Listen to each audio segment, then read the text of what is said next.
All right. Hey, what's going on, everybody? Welcome back to another episode of Mir Musk, episode 41, the MJ Murphy interview. And ma'am, it is an honor to meet you, and it is a blessing. How you been doing? Good. How are you? Oh, I'm drinking, so I'm doing all right. I just Yeah, have it's cool to have you on. Lil Mir discovered you, and you're a woman of many talents, as you can find out on our Twitter. But you do a little bit of comedy, you do a little bit of modeling, and we just kind of wanted to get to know you through that and how you got into that type of stuff. So, um, yeah, it's really cool to have you here. It's an honor. Oh, thank you for having me. Yeah, no problem. So I kind of just want to let's just start at the beginning because I don't know too much about you besides just seeing your stand up, and I've seen a little bit of your OnlyFans, and stuff like that. So let's just start at the beginning with you. So, are you in the New York City area? Because I saw you were with Canoe Thompson and Chrissy Mayer and Gino Mhm. Bisconte, right? Yeah. I'm from New York and I'm in the New York scene, but I actually started comedy a little over 10 years ago in Hawaii. And Hawaii. then so I would come home and just like to New York, even when I was living in Hawaii, and do shows, like at Broadway or the Stand. And I was always planting seeds and meeting people, and would take Right. these little like staycations.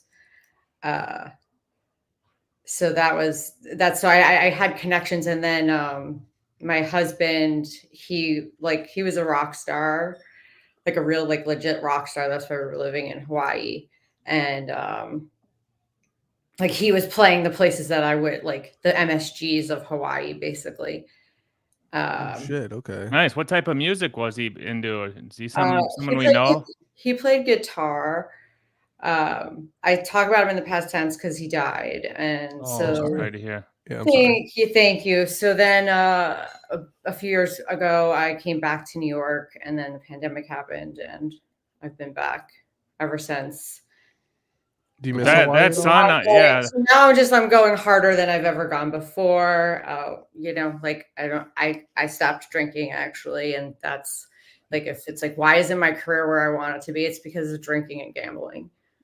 you know, Yeah. and Yeah. it's just like, a year out of just not of also not gambling. It's like I just produced a festival in New York. It's the Hudson Valley Comedy Festival, and it had over 50 comedians, and it was like a huge success. All the shows were sold out.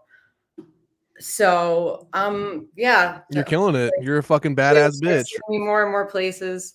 But I've been Yeah. at this for a while. But like, when it's like, people are like, why aren't you further along in your career in 10 years? And that's the truth.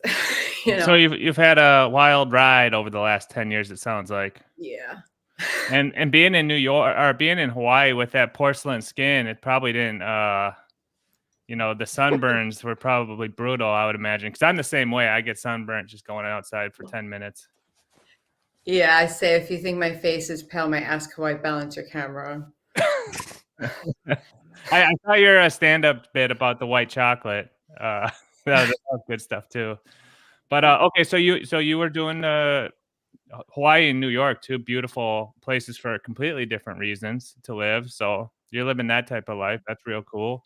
Um, and when you were in Hawaii, were you doing a little bit of comedy or? Oh yeah, no, I was doing comedy. Like I've never stopped doing comedy. Like I do, I've been doing comedy consistently, without, even during the pandemic. I was doing the, in your underwear pandemic The online mic, underground shows and all where that you just shit. wanted to kill yourself. That was when I was drinking. It would be the morning, and you just have like wine in Right. a coffee cup.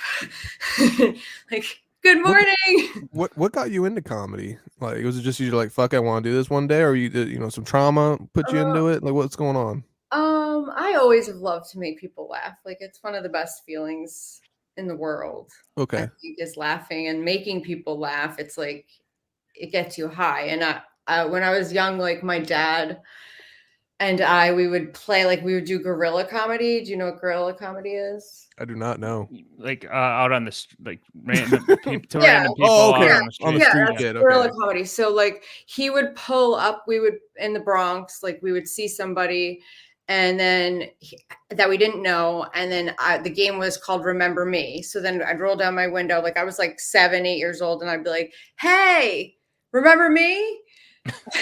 What the fuck's you? And then the whole game was like, will they be like, yeah, what, like, and pretend like they knew me, or would they just be like, no, I don't remember you? And most people would pretend like they knew me from somewhere. Right. And it was just so fun. And then sometimes there would be like my teammates from my softball team who would see someone they knew and they would duck down and then they would tell me stuff about the person. And so I would be like, well, I know you and I know all this stuff about you. And then I would just like always do prank phone calls for my friends. Like I'd be like, this is Z100 playing today's best music. If you can name the 7 dwarfs in the next 7 seconds, you can win $7,000. Time is ticking. Like that's really thrilling stuff. I mean, we had Billy John on, who's an IRL streamer, and it was the funniest thing ever. We were having him like jump into random guys' trunks on the street and hold on to cars that are driving, or just go up to random people and start talking to them.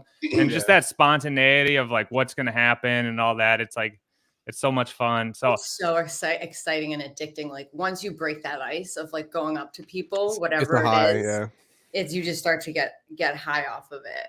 Right. I just recently did a thing where I was going around in Times Square and I was asking people, and 100% of people talked to me. I asked them, can I ask you a positive question? And then everyone said yes. And then I just said, what do you like most about yourself? Or what thing do you like most about yourself? So you spread everybody answered. Huh? No, go ahead. Sorry, go ahead. Did you have a camera when you were doing that too, or you're just kind of doing it as an experiment? So I was doing that as like proof of concept. Sure. Like there's so much. So in Hawaii, I was supposed to did this other thing where I asked people to rate stuff 0 to 10. Like I asked them all kinds of just crazy questions. And in Hawaii, the rules are different. Like you can't with filming people on the street. It's not like New York. New York is the Mecca. Like that's right. That's where to do it. And at that time, like someone from Comedy Central came and talked to me about it, and we're like, you just need to get proof of concept. And it was just so difficult to get someone to do all this stuff. And so recently I had someone that was supposed to help me, and then they didn't help me. And I was like, I'm just going to do it. I'm just going into Times Square. I'm just going to talk to people. And so that was why I just did it on a mic recorder. Very cool. Very cool. Yeah. And that's a lot different from doing stand-up too, because from what I've gathered, like stand-up is like at least what a lot of comedians paint it as, it's like a very like rehearsed, like kind of more like acting. Like you memorize like your thing, and there's some flow, and you keep it natural to some extent, but you also kind of like theatrical or something. Yeah, it's more of like a performance of like performance acting. art. Yeah. So for sure. You guys don't do comedy? No, I've done some improv and some stand-up stuff when I was way younger, but like just for fun. I've not really like a performer or any of that type of stuff. Yeah, I'm no Norm Macdonald, but anyway. But I do want to ask you something else though. Okay. So you're in Hawaii, you're fucking doing your thing, you're killing it in your own aspect, you know, you're having fun. You met your husband there in Hawaii, I'm guessing. No, right? I met him in New York. Okay, New York. Okay, so you guys are killing it. He's a famous rock star guitarist. You know, maybe not famous, but he made enough money, you know, to live in Hawaii. Whatever. He passes away. So did you move back to New York City to try and make this? I mean, I moved back in with my parents. Oh shit! I live with my parents again. Like my life has completely gone like back, but that's why I said I'm back to do it. You know, to putting it all back together. Right, it's like a jigsaw puzzle. You're putting the pieces back together and shit. Okay. But yeah, so I shortly after he died, I had no choice. I couldn't stay in Hawaii. I didn't have anybody. I mean, we moved out there without knowing anybody. And does that coincide with your sobriety too a little bit? The timing when you moved back and when he passed? So like within a year of it, I was like, I gotta. And I had been sober before, and taking periods, and I did like AA, and this time I just read this book, The Easy Way by Alan Carr. Yep. Heard of it. And this other book by Annie Grace, I think. It was called This Naked Mind. And it just like turned me on to the idea of like that it's more of the process. Like I'm also a hypnotist. Like I have this whole other life and this whole other stuff that I do that I don't want to talk about because I do keep it separate because I don't want anybody to like look up, that part of me and then find, like ruin my other professional life. Of course. Right. My plan B. But yes, I did always want to do comedy. I know you asked me that. And that's, but you still have to make money. So you have to do other things. So anyway, with hypnosis, I realized that it's like that Pavlovian response. Do you know, like with Pavlov's dogs, how he would ring a bell and then they would salivate the dog for the food? And it became more like just because he would ring the bell and he'd give them food, and eventually he just would ring the bell and they would salivate for it. And so we do the same thing. People that smoke cigarettes, it's like they smoke cigarettes and they drive in the car, they smoke cigarettes, they're talking on the phone, they're podcasting, like they connect the addiction to another activity. Right. And so that you do that activity, your brain is going, time to drink alcohol, or time to smoke a cigarette, or time to, do whatever. Time to get an addiction going. Connect. And so simply just like disconnecting those two and then seeing that it's all like this marketing that's controlling us, like that we can't go, minutes without it being marketed to us to drink, basically drink our lives away. Yeah. No, for sure. I know Alan Carr. He's super famous, especially, he started as the smoking book, and then he's applied that same those principles to writing books about all different types of things, and drinking being one of them. So, and then I've actually done the hypnosis thing too, and it's crazy how for what? How it works. What did you do hypnosis for? I did it for smoking, and it worked. Yeah. That's huge. That was what I helped the most people quit, with smoking. Yeah. Really? So how do you hypnotize someone for smoking? Like what do you do for that? Like you ring the bell? Like how do you do that? Well, you went through it. And is your name Chow? Yeah, Dr. Chow, Mega G. Dr. Chow. Yeah. So are you a real doctor? Fuck yeah. Yeah, of course. Just being a G. But I did it, and it was I did like 3 sessions, and yeah, thank you, I'll Queen. be a G. Yeah. And it was something about the way. Correct me if I'm wrong. I didn't do a lot of research, but I actually went through a lady who English wasn't even her first language. She was a Russian lady. But it was like the way and like how she like spoke, the like tone of her voice, and like the way she would like speak puts you in the hypnotic state. And then they like went back in like your past and like found things that like were like from like your childhood, and like I don't know, it was very weird. It was kind of like you're in like a dream state when it happens. Is that kind of how you guys interpret it too, as like a practitioner of it? Well, yeah, hypnosis is it's that state like right before you fall asleep, or like right when you're waking up in the morning and you're in between. That's kind of what it feels like, where you're sort of, like you said, that like trance-like state. And we go in and out of that state, when we're driving, when we're waiting like in line at the store. So it's a very natural, healthy state to enter that trance-like state. But in that state, we're highly suggestible, and we can manipulate like some of the controls in our brain for our better. Yeah, for sure. And so we went back and got to some points, and there was a lot of that of talking about how you don't need it, how it stinks, how it's bad for you, like that type of stuff. That's kind of in the Alan Carr book too. Just kind of like telling you like it's not an addiction. It's like you're not addicted to it, and I don't know. It was just very like just reprogramming it, I guess, basically. Right. Yeah. Well, yeah, realizing that like it's a bad program. Like most is just programming. Computers. Like we're all computers, really. That's so most is just programming. Then what they show you on TV since you're little, what you see around you, with your adults making all these choices, and you kind of feed off of that, right? As little kids, you pick that shit up, and then you see it pronounced, throughout time as you grow older and whatnot. I guess so. You're saying we're basically just being programmed from birth. Just to intake. Yeah, I mean, in so many, and it's not just for alcohol. It's like that's why I don't watch the news at all. Like pretty much, I am not at all. Okay. I never watch. Like I don't want to be programmed to it. Like I'm not I did, and it's cool. Like I don't watch porn. I think that there's tons of programming in porn. Like what you'll see, like how the genres change and stuff. Like, I just, I really, Yeah, it's all really fine tuned. Like the cybernetics, it's like was the study in the 40s of like how all this stuff is connected and in the brain and how it all they've used this thing to basically program people. Um and this in the modern world they've gotten really good at it.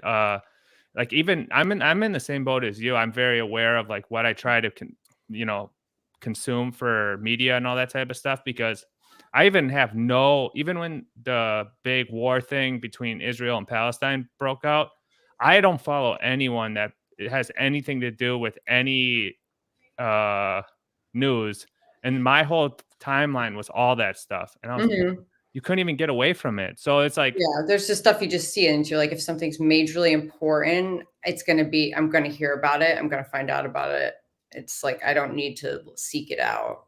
right. So it's wild though how yeah, like Well, suggestive it can be. can I play devil's advocate here Oh, with you, I want to ask you guys Mary? a question too. Okay. So you say you don't like porn, right? Because it programs people a certain way and all that good shit, right? Hmm. But don't you also produce softcore porn though for OnlyFans?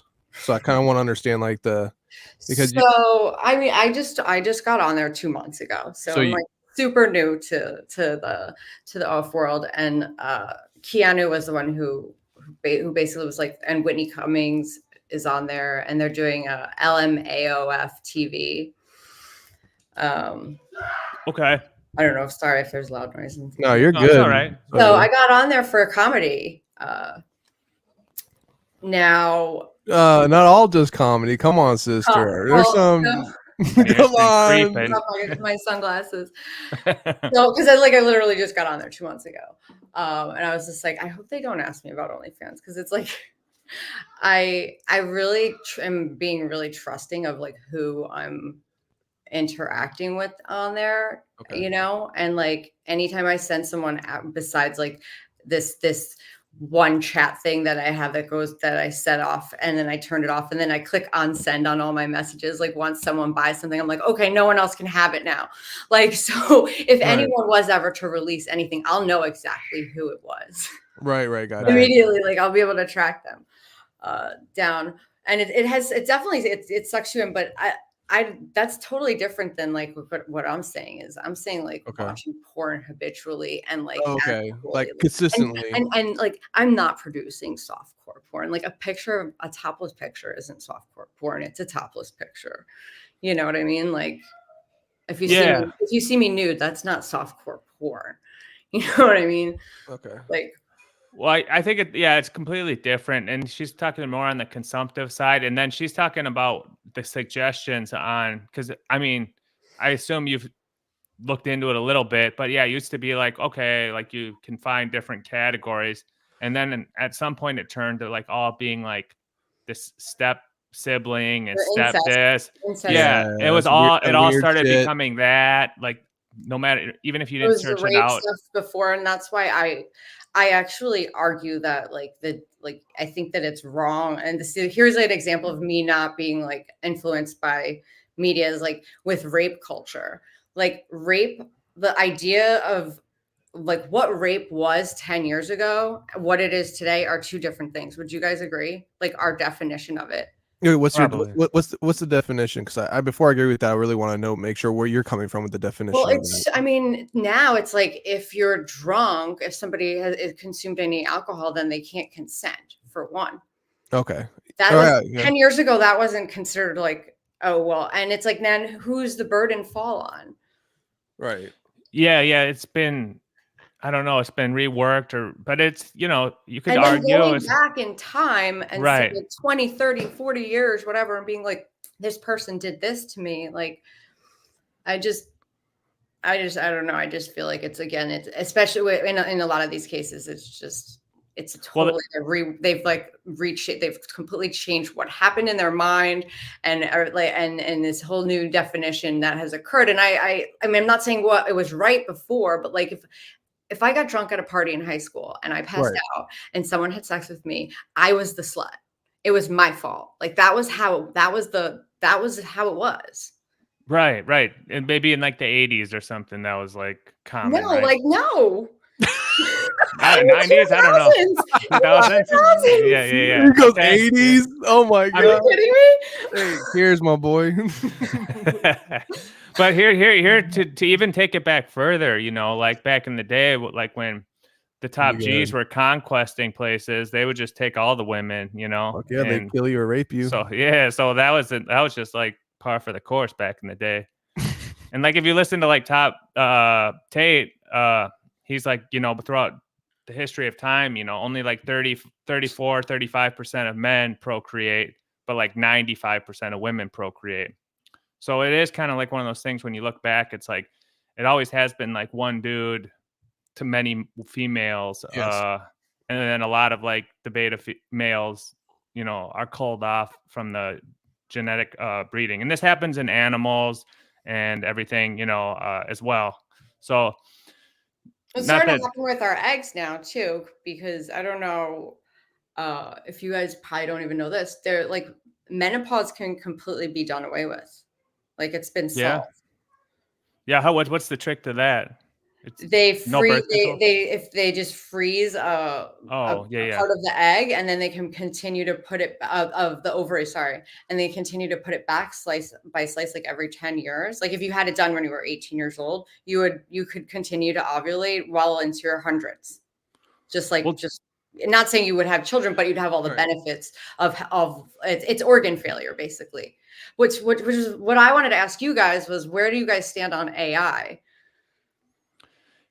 Yeah, so I'm more like in the EACC, like I'm buddies with Martin Scorelli, so like I'm more in that mentality of like acceleration in AI type thing, where it's like don't try to control it, let innovation happen in it naturally, because I'm not like freaked out with it, but I'm Mhm. not as but I also don't think it's good, but I also think there's a lot of misconceptions, like people think it's going to be way more catastrophic than it is. But I don't like the people who are like trying to control it, like Right. open AI and like Yeah. I don't know, like and from what I've seen, I'm not really into a lot of the stuff, the capabilities of it now, but I think maybe there's going to be some cool predictive models and stuff that you can do with it in the future. But I don't know how far it's going to be as like the overtaking humans and enslaving us. I don't know. Yeah, I don't think that's just How about you? that's not gonna happen at all. I mean, Mary, what's your take on AI? Because you seem Oh, like you want to ask us. I know you have a take on it. I mean, I'm like super. That's I'm engrossed with AI. Like it's amazing what it can do, and I think it's like there's an AI gold rush right now to get Yeah. on. You like for example, the festival that I did. I wouldn't have been able to do that without AI. I Mhm. wouldn't have even really been able to figure out all those moving pieces, and it was so easy to put in prompts and then have stuff like that Right. that I needed, all kinds of lists, promotional items, emails to people. Just No doubt. And it's like I think I was able to do the job of 10 or 15 people with it. Just by, yeah, exactly. yeah, I think there's going to be a lot of that, you know, where it's just going to make certain jobs so obsolete. Like even my buddy who does it, you can write a different computer code with AI really easily, Solidity code. You can write generate websites, everything. You can write legal documents with AI pretty easily.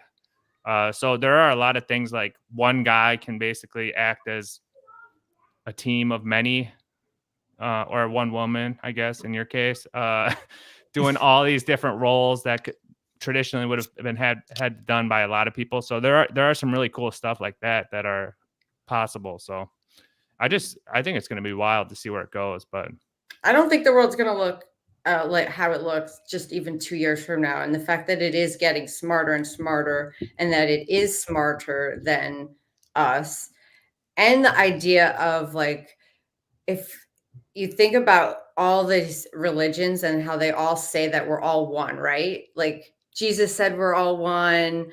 And there's Hindu texts that say that, you know, we're all one, like that. The separation. Anunnaki, all that shit. Yeah. What'd you say? Anunnaki. You say air hockey? No. No. Air hockey, we're all one. No, Anunnaki, man. That's funny that I heard air hockey. No, you straight. You straight. Continue. So I'm sorry for that interrupting. AI has the intelligence of like our collective consciousness of the whole Right. internet, of everything. I do think something is going to happen, and that there is this dystopia versus utopia like tipping point for sure.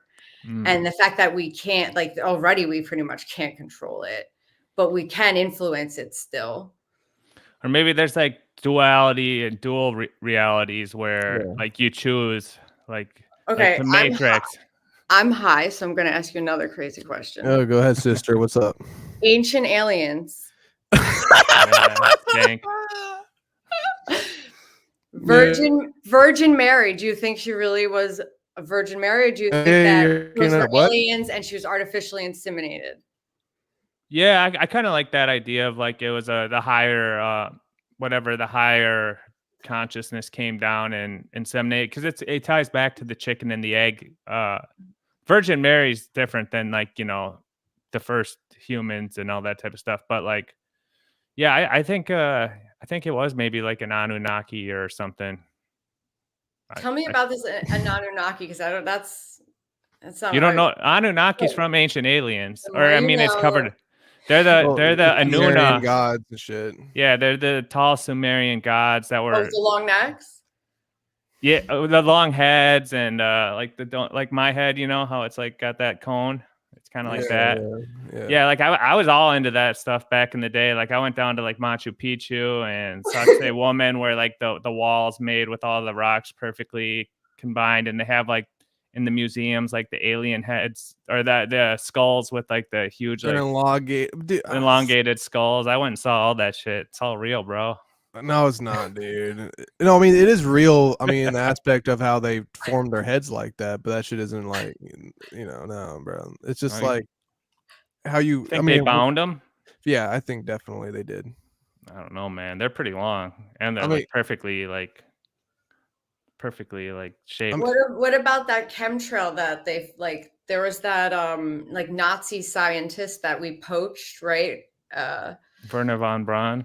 Is that the guy? So you know it all. Yeah. Yeah. Right. So and then he said that he wanted to go to it was Antarctica, right? Yeah. Antarctica is a trip. And then he said they had these flying machines that can go from one end of from the North Pole to the South Pole basically within seconds. And we still don't have anything like that. And then at some point recently there was like a chemtrail that was like that. Yeah. I don't know. No device that would have made that. So Werner von Braun was a genius he was an innovator when it came to jet propulsion and rocketry. So he was really good at that. Another guy who was Jack Parsons from JPL, Jet Propulsion Laboratories, who was L. Ron Hubbard's right-hand man. And these guys were like basically in the 40s, and they were tied in with Aleister Crowley. All these guys were like into Rosicrucian and Anthroposophia, and they all studied all this ancient stuff basically. And they are what we consider now like the founders of NASA, the founders of all this different godfathers of NASA. Yeah, exactly. So they knew a lot about, I guess, jet propulsion and rocketry in our physical world. So they created and tested and did a lot of the stuff when it came to war,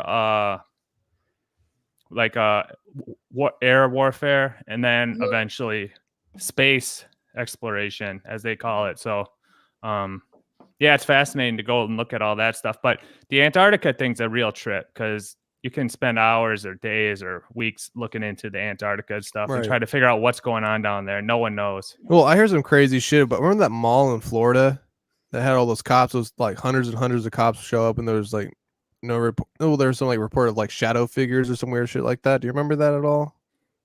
This was on the news? something. This is something in the news like within the last couple weeks. I didn't look into it because Apparently, I'm post all conspiracy well, theories now. apparently, if you reverse the coordinates of that mall, it leaves you right in the dead middle of Antarctica. Yeah. Okay.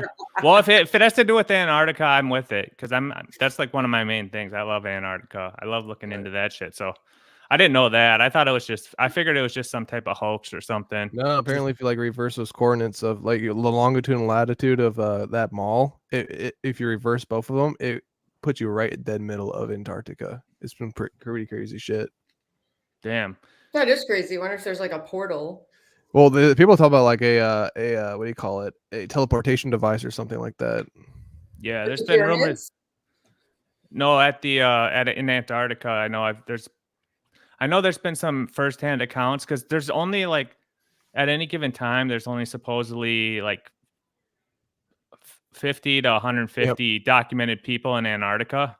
Wow. And that most of them are at a Russian base called Vostok Station. And there's been some accounts of like some paranormal stuff that's happened there, but that even Vostok Station is just on the edge of what we consider Antarctica. No one's ever traveled over Antarctica, and this is where flat Earth people like come into the mix because you can't travel across Antarctica. You can travel across any other place. You could take a drone. No, you can't. It's never been done. And back in the 40s, Admiral Byrd, who was a war hero for the U.S. Army, he tried to fly a plane across Antarctica, and he got to a point where he saw an ice wall. So this is the idea of that there's a ice wall that surrounds Antarctica, and basically, yeah. So you can watch his firsthand accounts of like what he saw when he was there and all this stuff. But there's a bunch of theories. Like people say there's a whole nother world on the other side of Antarctica. Or in the middle, there's like a jungle of like paradise, Atlantis. Like it's like very fertile and lush. And that's where Tupac's hanging out or whatever, like all those different theories is like, so there's so much you can look into with Antarctica. And it's like, I think it's the best because United Nations came in 47. And all the United Nations countries signed a pact that no one could ever colonize or take over Antarctica. And basically, it's been undiscovered and untouched and messed with ever since. The aliens were like, "This is our area." Aliens, leave us the fuck alone. Zip zap. Maybe So whoever Mary, governs your people, let them know that this is the deal. So Mary, you seem like you like your conspiracy theories a little bit, don't you? I just the ones that make sense. Like that's why I brought up ancient aliens. Gotcha. Okay. What other conspiracy theory did I bring up? What's up? I said, what other conspiracy theory did I bring up? Our Lord and Savior Jesus Christ. Well, that's part of ancient aliens. Yeah. Do you believe in God? Yeah, I believe in God. You believe in Jesus? I believe Jesus was a real person that was on Earth for sure. That influenced millions of people. And you don't believe he was a concept of possibly a multitude of people and they constructed into one persona? That's totally possible. Okay, so you're not like a hell-bent like 7-day creationist? No. Oh God, no. Okay, so I've experienced past lives too. I mean, if you want to go there, like what's that? Yeah. What's past lives? In hypnosis, like that was, I went to Catholic school before, and I never would have even believed in past lives or even thought it was a thing. So what is past lives? Explain it to me because I don't know what that is. It's basically the idea that we've all lived many lives and our souls travel in packs. So like you might have been my brother in a past life or my father or just a friend or, and played different roles or the baker, or whatever. But like we've made agreements and we have karmic ties that we're working out life after life after life, and there's other maybe planets or dimensions and like that our soul is going to move through, and like when you do really shitty things, sometimes you go through this, and like when people die, where it comes from is these near death experiences. Basically. So you don't believe we're just fucking animals on this planet that have somewhat of a developed brain to some extent more than other species on this planet. So we try to hold ourselves in higher regard than other animals. Well, I You don't think believe that at all? both You things can be believe? true, can't they? Yeah, both I things mean, can that's be like the true. Carl Sagan thing right there. Like extraordinary claims require extraordinary evidence. You know, I don't see any type of evidence towards that at all. More Towards evidence what? I see towards is us just being animals on this planet. So what I was going to say is, so there's a lot of evidence for the past lives that comes from children, Okay. where these children, like they're 2, 3 years old, and they'll be saying, like, there was this one kid that kept asking his mom to take him to like Africa or somewhere where he died, and she was like, well, what are you talking about? And he kept asking her, and eventually she goes there and she finds out, and he had this whole story that he had been telling her since he could talk. There's another kid that, like, he kept saying he's something about Boston, and he knew where money was, and they found the money. And there's like thousands of these cases. This other kid was murdered by this person, went back, was like, this is the person who murdered me. This is where they buried my body. And like, so there's all these cases that are just, I mean, and then there's all these cases of near-death experiences where all these people say the exact same thing when they're where they go, where they went, what they experienced before they came back and made Right. the decision to come Yeah. back. So I've actually had I can remember two people. I had something similar, like I don't know if it was near death or it was like under the influence of like ayahuasca or something, but I was going to bring I ayahuasca up before. yeah, so Yeah. I know two. Basically, I never tracked down what the two people were, but they're imprinted in my brain who they were, and I think they're past lives. Like one was like this like kind of like nice looking or like friendly looking, like chubbier, like dark haired, like Jewish looking guy. And then the other one was like this like older, like tall, like lady that was like, I don't know if she was like European or something, and she was like very like um God, I don't like she was very like stoic, or like Right. very like Right. yeah. So like and like He's like it was stalwart. like Yeah. it was something that I like had figured out like it was like going through it had like came to me in these visions while I was like tripping or whatever that they were past lives. So I was like, fuck. And I can remember to this day, like I could probably draw like what they looked like and try to, once the AI is good enough, maybe I can try to figure out where that imaging in my brain came from. Cause like I had never seen these I people mean, before. so you say you never saw them before, but I've heard other interesting studies. Like, let's put it into context. I think there's this tribe. They, I think you might have heard this, Chow. They talked to them about colors, right? And they told them, hey, what color is this? And they don't have a word for it, so they couldn't understand what they could describe it as. So they described it as something else, and they had to teach them what that color meant because they couldn't see that color. They couldn't understand it until you described it what it was, and you drilled it into their head what it was. So I mean, maybe you did Yeah. see So that person in some past life or something like that. Or not past life, but maybe you did see that person in some type of aspect at some point in your life. That's why your brain can compute that to some aspect. And There's then this maybe. book, Many Masters, Many Lives.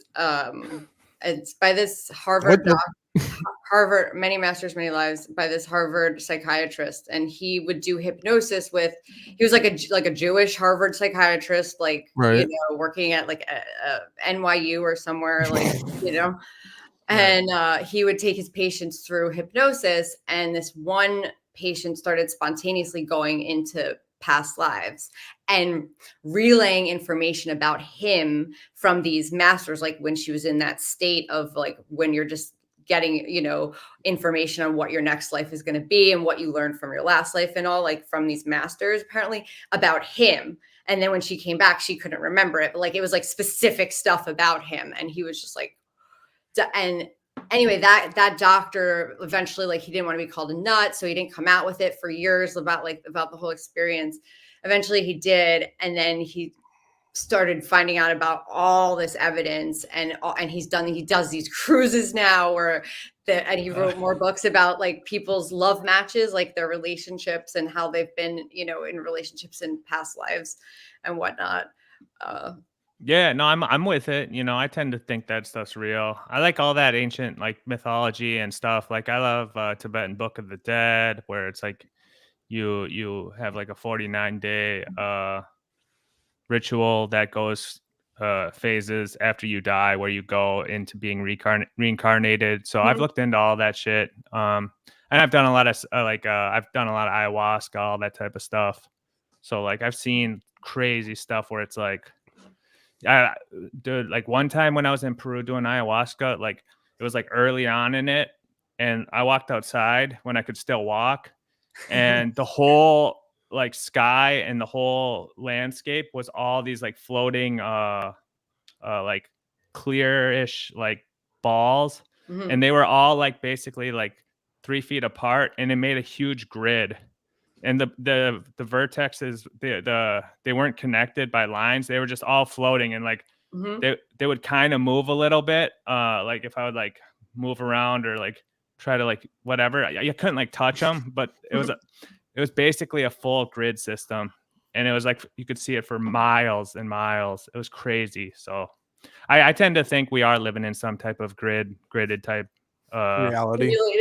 Yeah. So yeah, What do no, you think? Lil Mir? What? Mirzy. Dude, we're just fucking animals on this goddamn planet. We're fucking and dying. That's all it is, all right? There's no crazy shit.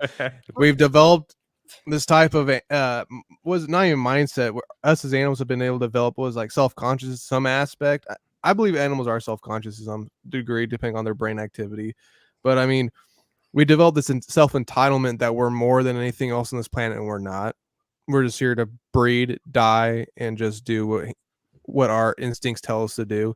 And we've somewhat are able to, along the line, develop our own code of emotion and stability to some aspect to continue our societies, and that's about it. I mean, there's nothing else out there, in my opinion. It's just but animals. When you're like, there's so much more to your brain though that they have that you're not even using that, but there's all this electrical. Of course, and that's what when he says he's talking about like there's levels to humans too. Like he's talking about we as like the chattel class of humans. Like when you reach like mega G level, like I'm at, like we look down on like we look at like it's 80-20, you know, like we look. I'm just here for a good time. I'm just here to hang out with y'all.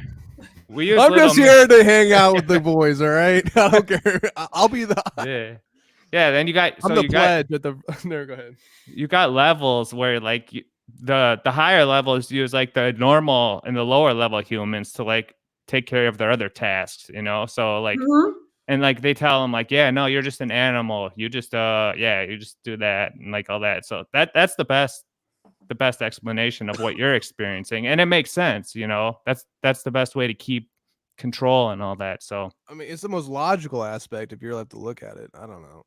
It just seems that's where you are right now, and that's like what I was saying is that I believe there was a time where I believed there was no God. I've had different, experiences, and then once you experience something, then or you come to know something, you can't unknow it or unexperience it. And it's sometimes in an instant, everything you believed was true can suddenly not be true anymore. And I think that's one of the coolest things about being a human being, at least being an open-minded one. Well, I mean, I'm always open-minded, like I'm not going to say it right now. I kind of want to dive in that later, but let's dive into it later, and let's do one quick little diversion. Yeah, go ahead. Speaking of godless animals, does she know Ray DeVito? Have you heard of this guy before? I have, but I'm not sure why I've heard of that. He's a comedian who's like, he does a show at The Stand in New York. Okay, once a month. So you might have performed with him or something. Or I see the advertisements for him. He's living the past life of a young comedian. He's really good. Yeah. Look him up. He's got a couple specials online. Is it him who's posting it right now? No. He's just a fan of Ray, and so are we. He's been on our show too. He's like this. He's like this older guy who's like got this really bad Arrested Development. He's funny. Ray DeVito or the fan? What? Ray DeVito's the Arrested Development one, or the fan? Yeah. No, Ray DeVito. So yeah, look him up. Probably also the fan that's like wanting to pump him while it's your show. No, I mean honestly, it's like one of our running bits. We always ask someone if they know who he is. If they know who he is, because actually about half the people do. Yeah, you do too. Well, he has that name where it's just like remember me, Like, Ray DeVito. Okay. Hey, it's spaghetti. It's like Alfano. There's like a bunch of Alfanos. Right. So actually, Chow, did you want to do the diversion, or do you want me to hop into something? You hop into something. All right, sweetheart. So I got a question for you. Like you just became a waitress. Don't worry, I'll put on my dress for you. Like, But the IHOP waitress just showed up. you want coffee, or you want black, or you want cream with that? Wink, wink. But I kind of want to dive into like, so you did a show with Gino, Chrissy, Mm-hmm. and Keanu. How did you get on that, and what was your experience working with those three great individuals? Oh, they're all awesome and fun. I know Chrissy, like I said, from back in the day when she was just doing open mics. Everybody starts at open mics. Yeah. So, and then as I was always coming back and forth to New York, I always would see her and connect with her online. And I think she had me on Wet Spot, and then Keanu had me on her podcast.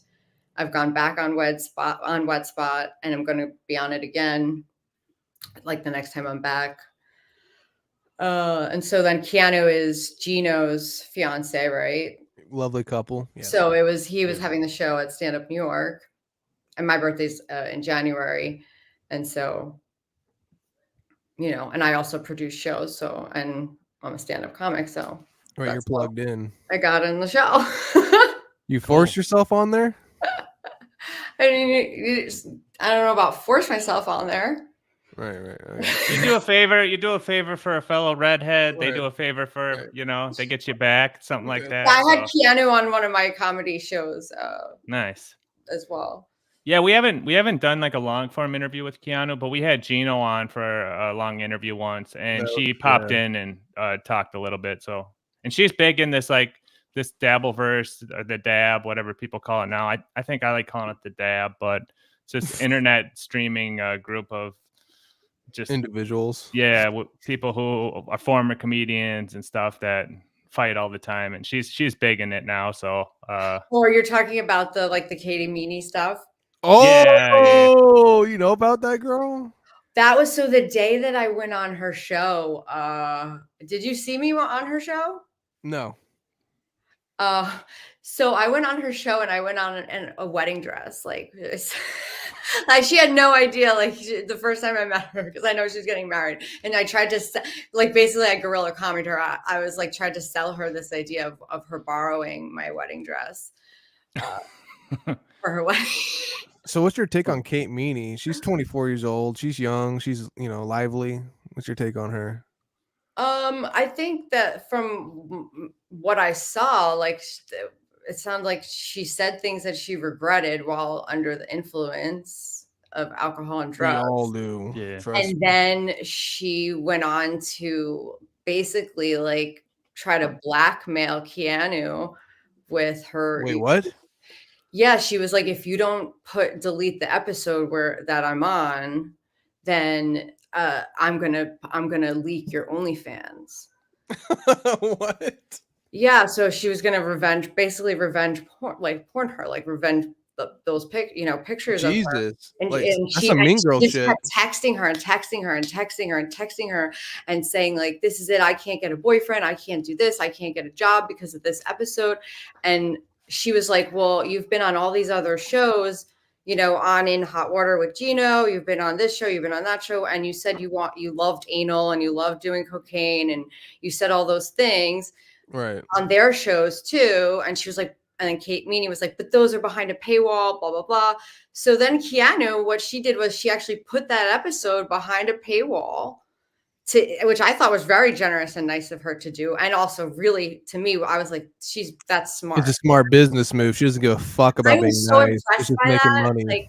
I was like, this girl is very smart. No matter what, however, she's acting or on that. Just when I heard that, I was like, that's so brilliant, because she's feeding what she's asking for. Plus she's putting, saying, hey, if you want to see this drama that's going on, what she's saying is so bad that she wants me to take it down. Yep. So that was my take on that. And right when I was just thinking about doing OnlyFans. And so when I saw that I didn't do it, I delayed. I was like, I'm not going to do it. I can't believe somebody would, that just scares me.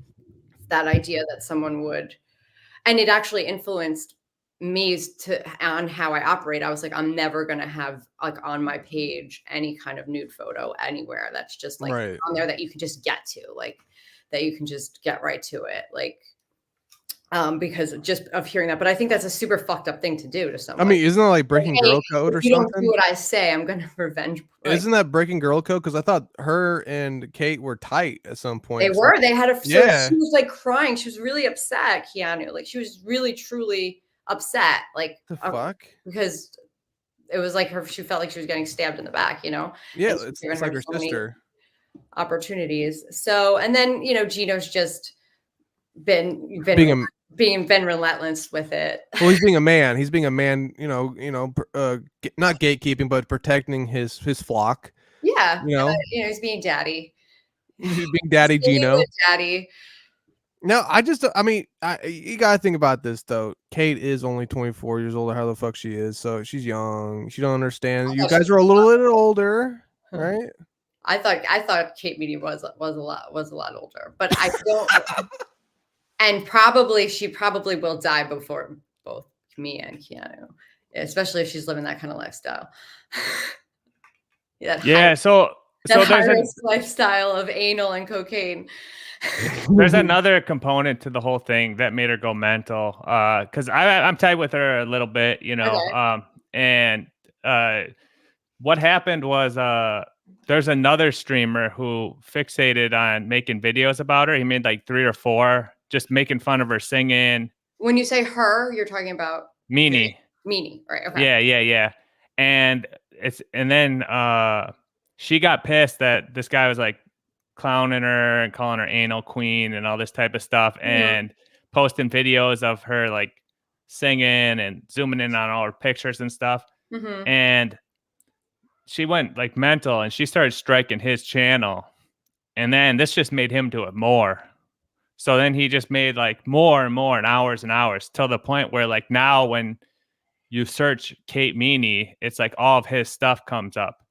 So she was, yeah. So she just, I gave her the advice like months ago. I was like, dude, just don't even stream. Just get away from all this. It's stupid. There's no upside to any of it.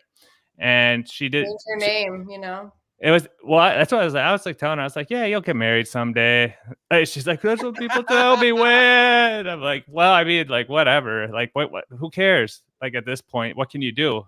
Like, so how can we get it taken? I'm like, I don't know how you can get any of it taken down, to be honest. But so then, but then instead of just getting away from it, she dove back in head first because I think the attention and it doesn't matter, that dopamine hits whether they're talking bad or good about you. When people are talking about you everywhere, it's just that dopamine rush. And she got herself in the mix. She was doing all these streams. She was fighting with people. And I'm not into that, into the fighting. Like I can't. I would disappear. Like you're a debate type of person. Maybe, to a point, but also just like I will shut down at a certain point. Like that, I do feel compassion for her for being if that's what happened, like to just where you can't even look up your own name and you see all that stuff. I mean, though, you put yourself out there like that. What the fuck you expect? It definitely shouldn't be fighting with people for the drama. Like that's not going to get you booked on shows. You know what I mean? Like. It's getting her booked right now. But you don't understand. I've never seen. Okay, I never heard of Kate Meany. I've never seen her do any stand-up shows like ever. I've never seen her. Like I never see her name on any flyers. And I book and work with like everybody in New York City. Like that is, there's because New York City has such a plethora of talent, right? Like big names. Like I could get like Emma Willman or Mark Norman or Jim Norton, like. Those are all people I could possibly message. Roberts doesn't matter. Free, like because you know what I'm saying. Like, if you're known as a person that's easy to work with, that's true to their word, that's just like is just a good, kind person. You don't want to be starting feuds with people. But this is the thing in these dab streets that we're in. It's not about like being good at comedy. It's about like fighting. It's about fighting with other streamers and talking mad shit about them. That, it doesn't matter. More experience than me. I get it. Nah. See, I'm I'm like I've been traumatized. I'm good, I'm an bro. angel virgin right here for yeah, life. good. I was gonna say For like life. Did and it once. I'm that's good. what Kay was telling me. She's like, no, yeah, I never even did it. I was just fronting for, to try to get attention and all this I type got of shit. And I'm like, yeah, dude, like Chow, I continue. about Chow, that. Chow, continue the stream. I gotta take a piss. I gotta yeah, break. go. But yeah, no, but that's the case in these streams. Like they all feed off drama, and that's what people want to watch. Like we have big streamers come on our show, or like Yeah. famous people come on, and we get small numbers. And we have like just one of the chatters from this universe come on and discuss all the drama, and we get huge numbers. So it's like, I believe you. I yeah, believe you. Yeah. it's That's why I said I was smart when I saw how Keanu handled it and how she talked about it. I was like, wow, she seems so professional, so experienced. The marketing, the business, the entrepreneurship, and the way that Gino does it, I think it's brilliant. I couldn't do it. It's just not in me, but I see how brilliant it is. So now that you're saying it, you're back to me. It's like, okay, what I thought I was seeing. well, it's kind of funny because even on the top end of it, like the most popular person, they're not making like the top of the top. People are still not even making that much. Like they're lucky to clear 100, 200 grand, like in, and that's with like streaming all day or, several hours a day, like getting people to give you money to like get their comments read in super chats. And So they're is that doing it. happening right now? Are people commenting? Yeah, we don't do it because we used to be monetized and we get super chats, but since we do interview show, like these super chat shows, there's like different styles of shows. So there's super chat shows where it's like mainly just a guy or like two guys that just sit there and kind of interact with the chat, and the chat like pays to say stuff, and then they read it, and then some of them are like super chat slash clip channels, and they do like clips of other shows. So they show like, look at what Kevin Brennan did today. What a dumbass. Look at what Stuttering John did today. He's like a really big guy and all this. I see a lot on Twitter. Yeah. Yeah. So Stuttering John's kind of like the biggest person in the middle of all this. And then all the satellite shows like fight with each other. And then like there's a lower level of like Gutterverse where it's like the fans now have shows that fight with each other. So oh my God. So where do you guys stand?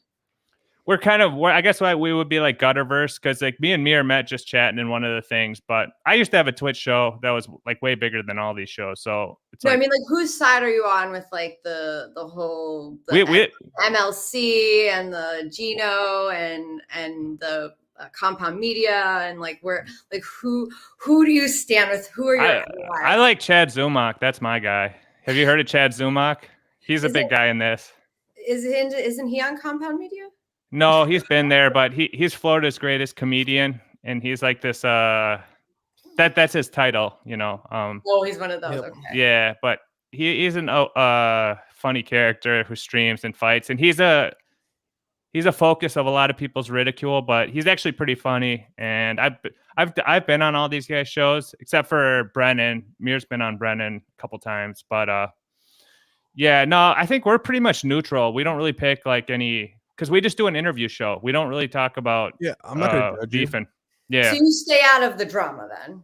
We get in the chats and muddy it up sometimes, but yeah, for the most part, when we do our show, it's an interview show, and we just try to focus on the guest. And we try to stay as adult and as professional as possible, and we allow you to talk. We don't try to put up any like crazy like obstacles, or we don't try to like what's the one I'm looking for? Corner people. I just really want to get the real you. You know what I'm saying? Like a gotcha. Well, we did a couple like little special events. Like we had one show that was a one-on-one Chad Zumach versus Ski Mask, who's the guy. And they hated each other. Twitter, yeah. So they came on, Ski Mask and Chad, and we hosted like a debate, and they just screamed at each other for like an hour. And it was like one of our most popular episodes. But so we've tried to do some of that like drama-based stuff, but for the most part, we just do interview. And we'll ask like our guest if they're one of these people, we'll ask them about like their beefs. But a lot of our guests now have been outside of the dab. So yeah, I want to drama. Mary. Yeah. Real quick question. Mm-hmm. So, Lil Mir. Yes, ma'am.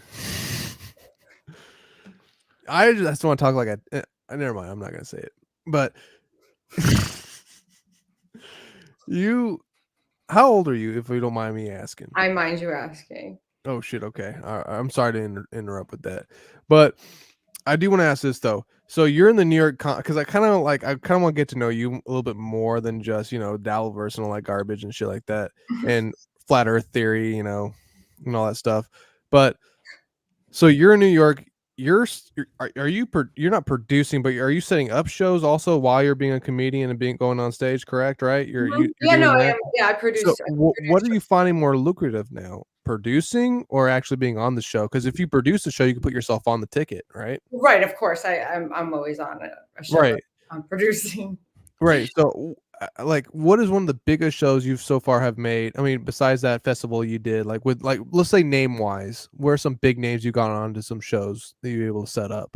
Oh, she mentioned a bunch when you were in the bathroom. Oh, okay. Like, I'm sorry I missed it then. yeah, you want to say some of them again? Like, I know you said Mark Normand, No, I haven't. I Emma. still can call those people. Like Oh, they're all okay. in New York City. Oh. Like I haven't no like Okay, then what's the May, biggest show you've set up then, name May, wise? well, May Planner was on it. Hannah Dickinson. I don't know, do you guys know her? I don't know No. her. Uh, Boris Hyken. He was on a bunch of stuff too. Okay. That's the thing. What I was getting at with New York City is that there's just so much talent. Like every day, I'm discovering new comedians that have a huge following Right. that are there. And if what I am finding, what I found with the festival, it was like a good chance to like market test is the secret comedy shows are the best ones because people like those big names I was mentioning, like an Emma Willman or a Jim Norton, they normally couldn't just say they could do a show with me because maybe they're booked at a club on a certain date that's so many miles from my show that if I promoted it, they have a non-compete with that club. So they're not allowed to perform for so many days. And it's like very restrictive. But if it's a secret comedy show and their name is never put on a flyer, You're they good to just go. appear, then they can't be sued for that. That's nobody, they weren't promoted, they weren't put on the thing, then it's after the fact, Right. Yeah, that's common because like a lot of the comedy clubs have they make agreements with the agents and stuff that you can only perform here once per if we'll Right. pay you this much, but you can't be per year or whatever, but you can't perform anywhere else or People something. love a secret. Like I was shocked that show sold, the secret comedy show of the festival sold out faster, and it was the most expensive show, and it sold out faster than any of the other shows. I mean, they all went well, but that show was just like I learned something. And then I got I think it's secretcomedyshow.com. I just like secured that domain name. Oh, nice. Really? You secured that shit? I did, and I have a NYC Funny or Funny NYC. I can't remember, but I got that one too. I have a bunch of domains. You should holler at Ski Mask. He does some like secret show thing. They used to do it up in like Gino was a part of it, I think. Like Yeah. up in Connecticut or something Mhm. with like an Aunt Mead or there's like another guy who runs a Yeah. show. Okay. It's a lot of people that are doing them but So- there's no one has a hold on it, so it's Yeah. like, So you just stole the freaking rights to it, then the trademark. well, I Not got stole, the not stole, but website. you bought them. You bought them. Yeah. in terms of the domain name, I got the domain name, but like I don't Right. hold the like anything. It's not Everybody can do a trademark. secret comedy show. Like anybody could say I'm doing a secret comedy show. Gotcha. Okay. You And then should I just did it- title it Nude Comedy Show. Have you guys heard of updating? No, what is that? No, just my Is that- computer. Yeah, What? look it up. Updating. It's a type of comedy show where like there's these two guys and they basically they bring on contestants and they'll be blindfolded and they'll ask them questions and then they'll bring on like a guy or a girl for that person and they'll ask them both and they're both blindfolded and they'll ask them questions and it's just really fun and exciting. And so we did that too at the festival. May Plannard and I co-hosted that and that was like super wild and crazy. So Fuck how, yeah. How long have you been in New York City for? Like back from Hawaii or Just overall, like how long have you been in the city for? like I guess my whole life. Your whole life. Okay, so you've been here since like I live right outside the city, but you know what You're I probably mean? young 30s, so I'm guessing like maybe like no, I say you're mid 30s, probably like mid 1990s all the way, besides Hawaii and whatnot. You witnessed New York from the 90s till now, correct? Correct. Okay. So, what is your take now on the city itself and just the just I would just say that just the vibe of the city, just like what your everyday person is going through. You know what I'm saying? Like the societal like aspects and like what's going on in there. Like, because I hear a lot of people are saying this is what it was when what's his face, the bald white dude was running as governor. You know what I'm saying? No, as mayor. So I kind of want your opinion on New York City because I love that city. I've been there before. It's beautiful back in when I went there in 2015. So I just kind of want your take on that because you've been there way longer. Yeah, I know you're probably not going to like my take. I don't know. No. Go ahead. I don't care. Dr. Chow will agree with me. Do your thing, My girl, or take I'm not is judging you. it's just like we are like what we think, and like we attract what we think and our energy. And it's like if you're in a bad and negative state, then you're gonna see people stabbing each other and Pushing in a train, subway. and you're gonna witness some crazy, insane shit. And if you're like in a good place, like someone might give you $1 million and like literally the most magical thing can happen to you in New York City, especially like you could be discovered right on the street.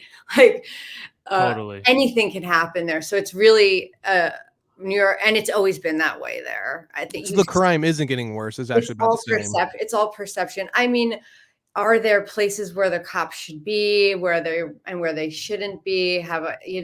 Like, should there be more cops in Harlem versus like protecting Con Ed or Right. whatever, Yes, that is a thing. And like the little schools, like there's stuff of course, to like worry about. But if you worry about it, I feel like it's going to manifest. I was at the Target in Harlem. I was about to go to Harlem Comedy. I don't know, a few months back.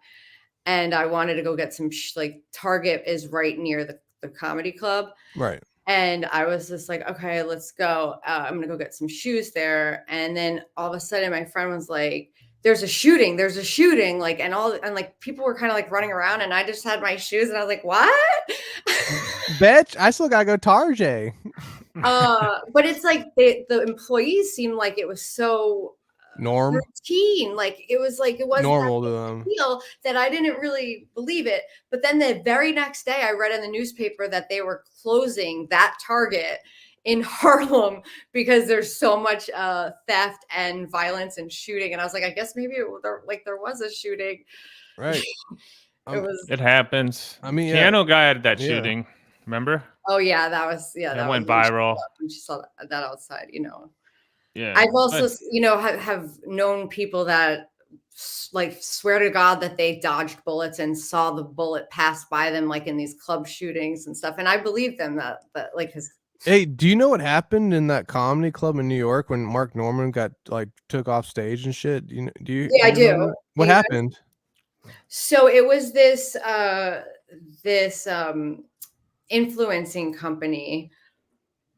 Holy fuck. Yeah, let me hear this. Hi. I don't know if you've seen their ads on Instagram. It's like, would you risk it all? We're looking for people that would risk it all. And then there's like pictures of like people on jet skis and planes and whatever. And you're just like, what the fuck is this? Right. And so they rented the club and he apparently wasn't told what was going to happen, but just that something was going to happen and to roll with it. Yeah. And so that's literally what happened. They acted like, I don't know, someone was in trouble or something. And it was this whole thing, but it worked in terms of, I guess everybody was talking about it, but popularity wise. Yeah. Yeah. It was just a total scam. That's really what it was. That's what that shit was all over my goddamn feed for nothing real. It was nothing real at all. It was just influencers literally making a thing. More clicks. Yeah. I got to show you something. Yeah, go ahead. So when that happened, it went on Twitter and I posted this. So it said this guy Blind Mike who's in this dab shit. He posted it's got 23 million impressions, and I posted, yeah, apparently it had to do with another jealous comedian, Ray DeVito, per this source. And this shit's got 588,000 impressions. for that Ray DeVito. You guys pumping him up. Yeah. And he blocked my ass, but Ray DeVito as seen on. as seen on your Ray block. blocked you? Oh my god! What? Media kid. Ray, hang on, Ray. What the fuck's wrong with you, bro? First, you attack the women who come on our show and tell them not to do our show because we're fucking horrible people or some garbage like that, and while you sexually manipulate them and all that other weird shit you do. And now you're blocking my boy? That's some weird shit, bro. And you send me a text saying that you're not. I don't know, man. This guy's looking a little weird to me. Shit. MJ, you should book him on something. I've never heard of him. I've never heard of him. I've never seen any of his stuff. I'm gonna look right now and see if he's on my Rolodex. You should check him out right now. Look him up on your phone. Look up Ray to fucking DeVito. He might be alive. Over 5,000 people, so which is pretty generous, right? So if I could snipe him for a minute if snipe him if he's on, bro. Dumbass. I don't know. Pull his ass up. Oh yeah, he's alive. Yeah, pull him up. Oh. I do not follow him. I see him. Host of the Rock Bottom podcast. Co-producer of infamous Rays at the Stand in NYC. Let's go to the Stand and see if they have infamous Rays on it. All right, here he is. We'll just say intern. Ray, give the intern an I was gonna say we call you Ray, but that's not a fun nickname. That's not fair to you. Comedian. Oh wait, no, there's already one of those. Yeah, I'm assuming it's a fat chick. This is Ray, top left. Yeah. That's right. This is his new intern. And this guy's father. He's in a wheelchair. He's another triple paralegic. Yeah, so it's in there somewhere. Leave this on. Let's just listen for like I've 4 seen minutes. pictures of you. He's pictures of him at the gym. It's 4 minutes. He's a big guy. Yeah, he's husky. His mom always said he was husky. He's a healthy boy. Look at this guy. We're moving towards a better, healthier lifestyle. So we're making progress. Dude. Was that your New Year's resolution? No, I've been. So I've actually lost like 40 pounds since like. They're talking about their diets. Was that your 2023 New Year's? It's pretty fucking bad, bro. Boring. Yeah, it's disgustingly bad, and that's what I'm talking about. But he's got a good amount of people watching him, but it's just people trolling him in the chat, so it's pretty funny. So I kind of want to dive into something. Sorry, excuse me, with you, Mary, because I saw this a lot on your feed. It didn't disturb me. Excuse me, but I kind of want to talk to you about this because it seems like a hot topic, and you seem like a girl who isn't afraid to touch on the very, the bleak and the darkness that betrays within our society. So I saw you talking about transgenderism, correct? Yeah. Okay. And you're very adamant on it. And I've never seen this before by a woman and or by anybody on Twitter/X. Hashtag transphobic. I am transphobic. I've never seen someone come out and say that, actually. So how about the fact that no one has even challenged me on it? How awesome is that? It's either two things. You're a nobody completely, and or they know that they don't want to say anything against that because it's too out there, and you're a woman too. They don't even want to quit. They don't even know where to go. Like no. I for sure definitely want biological men out of women's sports. Like I know. 1,000%. I know, but why are you saying you're transphobic? Come on, like I know you're not transphobic. Well, okay, here's my thing. Is that a catch-30 or something? Like, what are you doing? No, it's like, you know what? Like, I can be transphobic if I want. I'm free. If I want to look at a man that's dressed as a woman taking hormones, and I want to be completely grossed out by that, and I want to think that it's disgusting and it's not normal, and I'm just,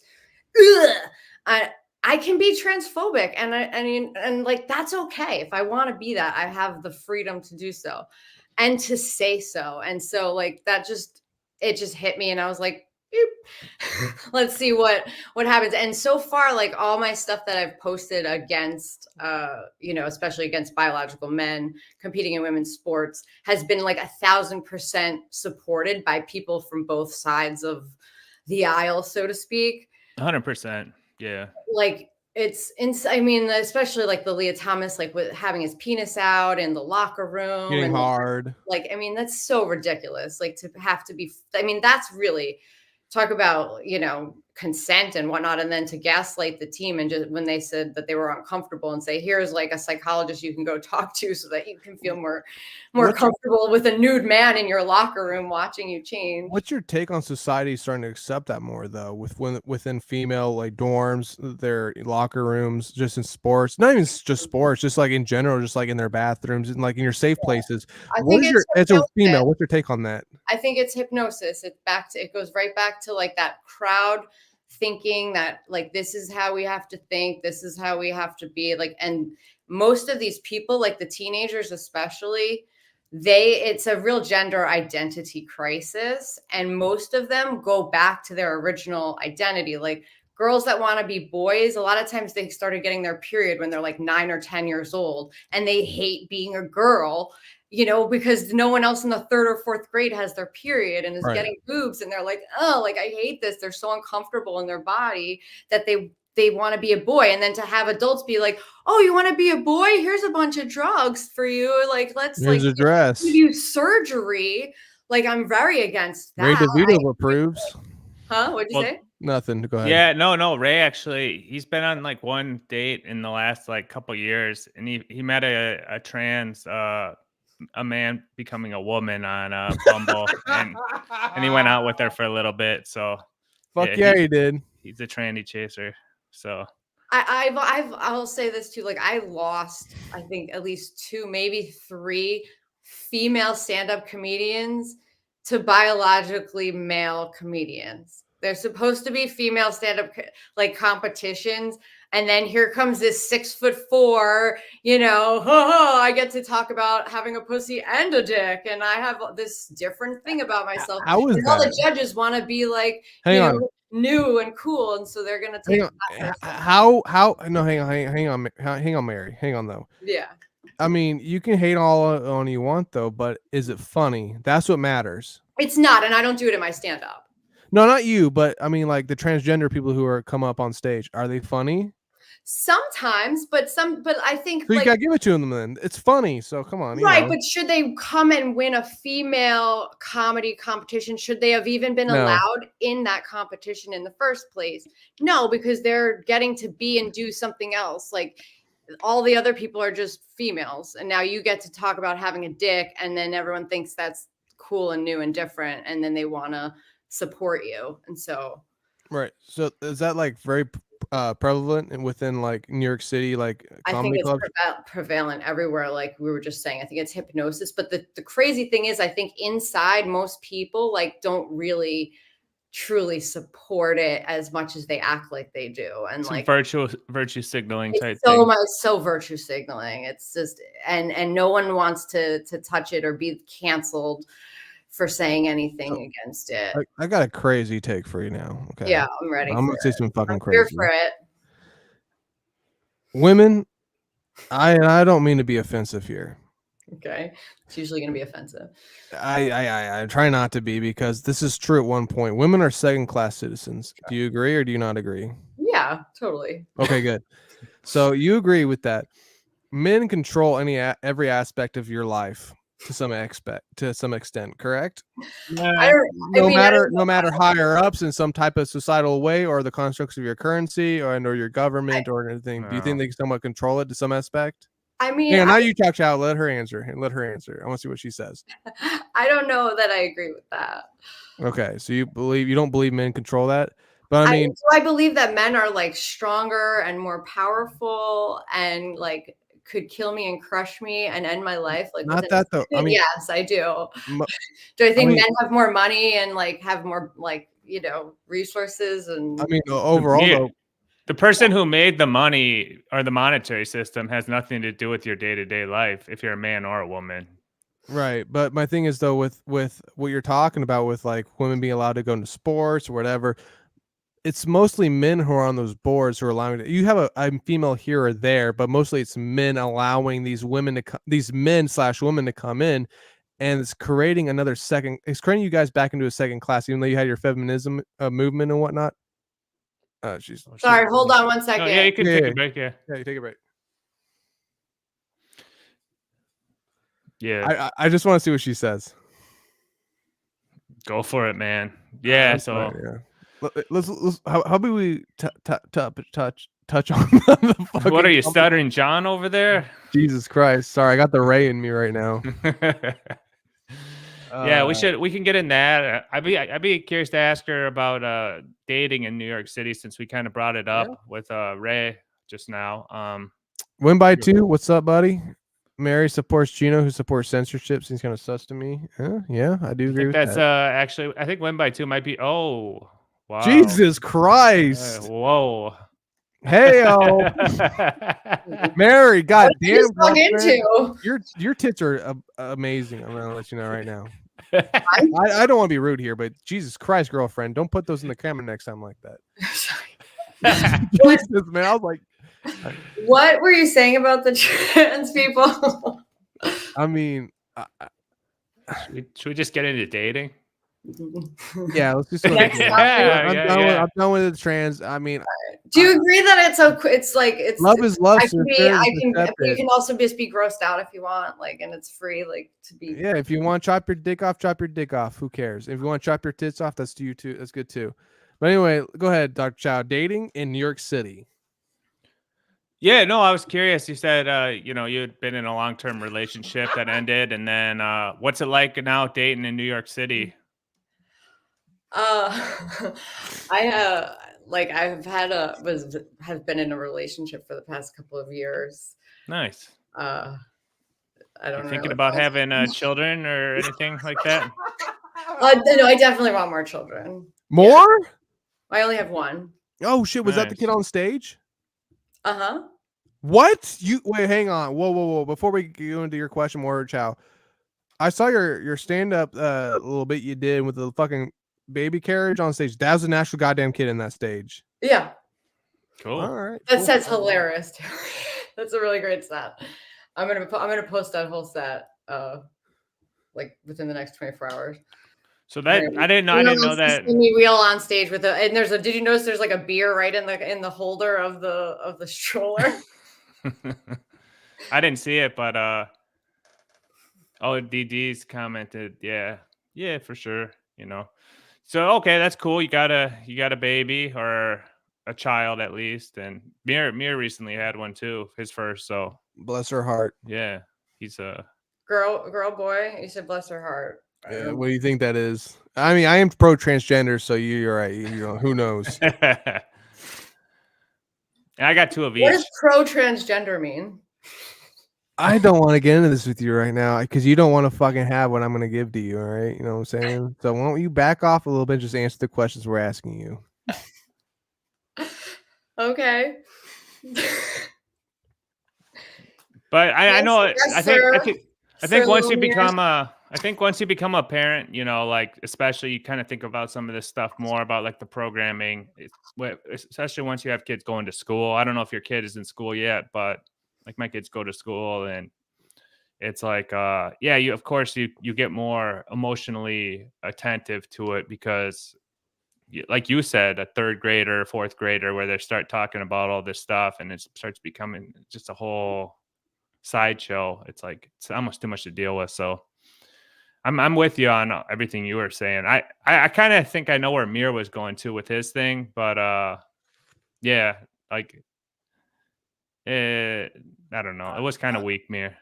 I don't. It's not weak. I just like I get it, but at the same time, I don't feel bad for you guys as females. I'm sorry, I just don't like. I don't feel bad for you. Your top. What does it say? Your top people who like portray so I would say like portray you guys in media and or sports. They don't give a fuck about the actual female population at all. They're willing to promote this shit and whatnot. And I think you guys have weak leadership, and it sucks to see. But I mean. I don't think you should feel bad for. I do feel bad. It sucks to see females, like including my daughter, when she grows up, have to deal with this shit because the leadership within the female community is so goddamn weak. They allow this shit to happen and it just destroys the But female. women aren't supposed to be leaders, bro. I know, but you guys wanted to be leaders. Look at the feminist movement. You guys want to be leaders some aspect. Now you got it, and it's fucking falling apart. And look what's happening. You're becoming second-class citizens again. And it's disgusting to see. I don't think we ever climbed out of being second class. You thought you did. I don't think we ever clawed our way. You thought you did. Who did? Who thought that we did? The women. The women. It's sad to see, and I hate it for you guys. I hope to God you guys don't lose your sports, your locker rooms, your gyms, whatever the fuck that shit means to you guys. You know. But you're right though. It's women that are giving it up. I mean, it's look at Megan Rapinoe. She loves that shit. Like, fucking fag. You know. I had a dad that treated me like a boy. He literally, when I was afraid of anything, he would be like, "Don't be a little faggot. Come on, do it." Where's the men at, man? I didn't know what that meant. I just knew I didn't want to be one. You're not a man. Look at you. You're beautiful. But let's get back into it. So, Chow, you were talking about her about something, right? No, I didn't know she was like. I figured since she had. I don't want to dig into like what happened with your ex-husband, but sounds like you're in a relationship now. You got a baby, so I mean, what's it like being a mother in New York City then? It's like being a mother anywhere, really. It's not. Yeah. How much you send your child to daycare at all? No, I've avoided. Yeah. So that's where I like. You know how much it costs a week out there? I used to be in that. I've done the math. Like I have a doctorate. Like you can take a choice and you can do the math, and most people don't. They're just like, I'm going to pay back my student loans and I'm going to put my child in daycare. And then I did the math and I was like, I could not do that. I could live with my parents and I could get free healthcare. And just decide, no, I'm going to be with my child. I'm going to just be with my child and take that free healthcare. And then I don't have to pay those student loans back at the same rate. And like it all added up. When I did the math, I would literally just be working to pay for everything and have really nothing and not get to be with my daughter. And I just feel like time is worth more than money. That's smart. Especially if you're not even getting the money. If you're really just if it's just like, I didn't design the system. I'm not saying it's right or wrong, if to get free healthcare, like that's a whole nother conversation, but it's a choice, I see it all the time with daycare because I would, know that business well. And then I know banking and I see it all the time where families, once their kids get out of daycare age, they double the value of their house because it's basically an extra mortgage payment you're paying in the daycare. Yeah, it can be $2,000 to $3,000-$4,000 a month just for daycare. And then depending on if you have both parents are working, of course you need it, but at the same time it's like, it can wipe out one of their salaries easily depending on where you're at and what type of work you're doing, all that. So yeah, for sure. No, I mean, it makes sense for what you're doing. And you're more of like an entrepreneur or like hustler, creative anyway. So Mary, that's great to hear. Mary, what's New York? What's it like dating in New York City? Give me like a rundown of that.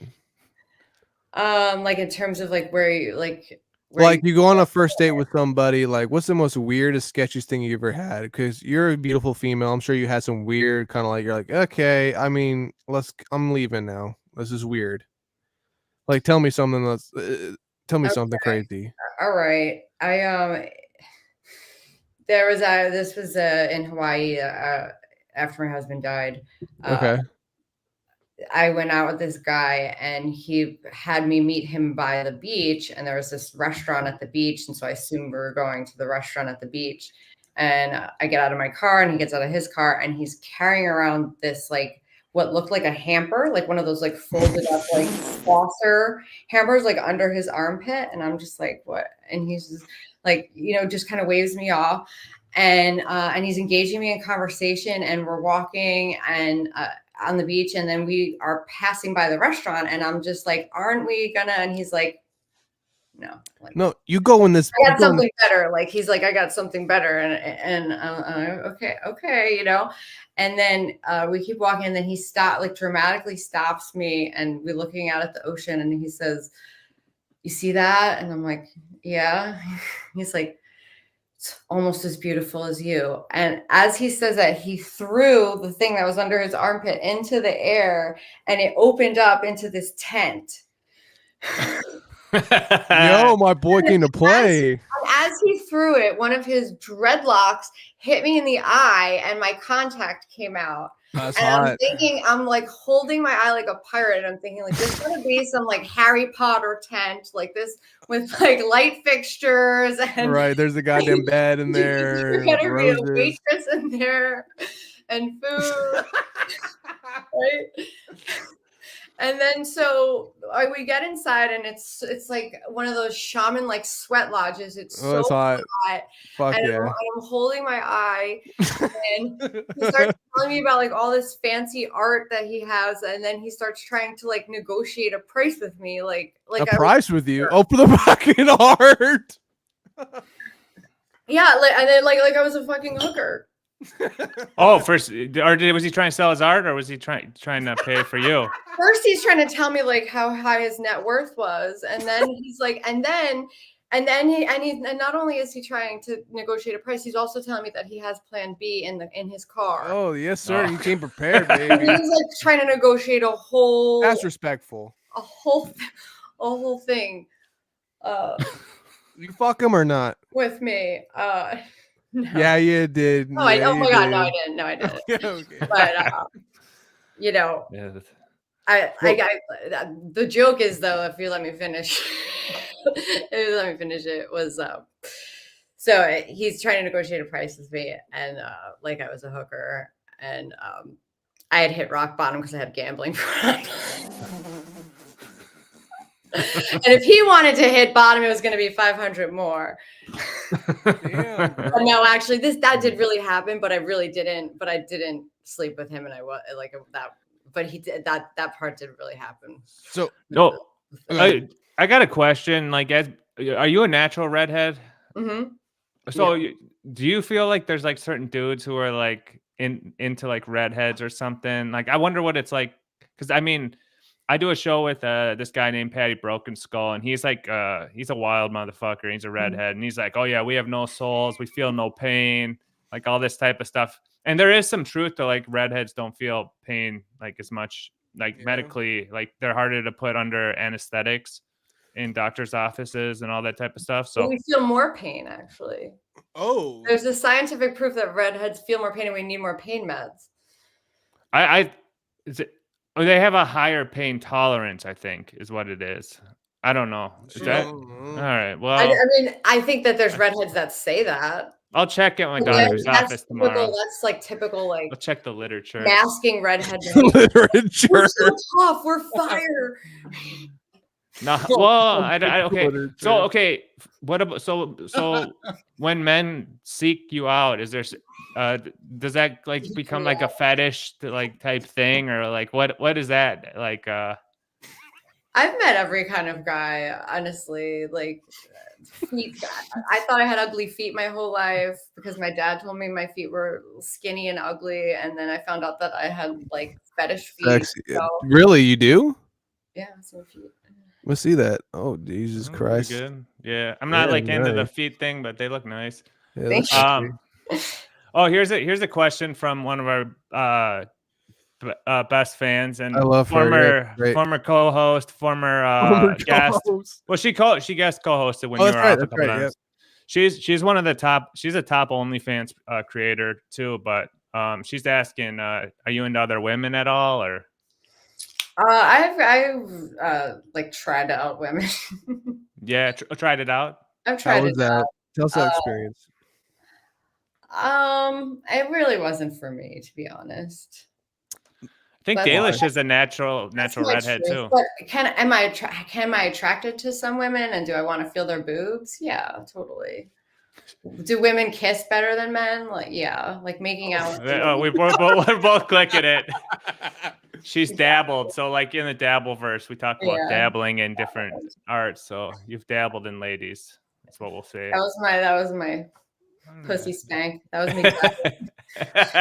So I do want to ask you a crazy question, because since we're on the topic of sex, and everything else in between.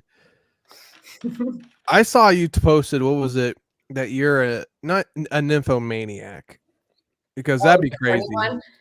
You're always horny though, right? And you have to like try to like create like conversations in your head so people don't think you're crazy when you just say dick, or whatever the fuck you were saying, right?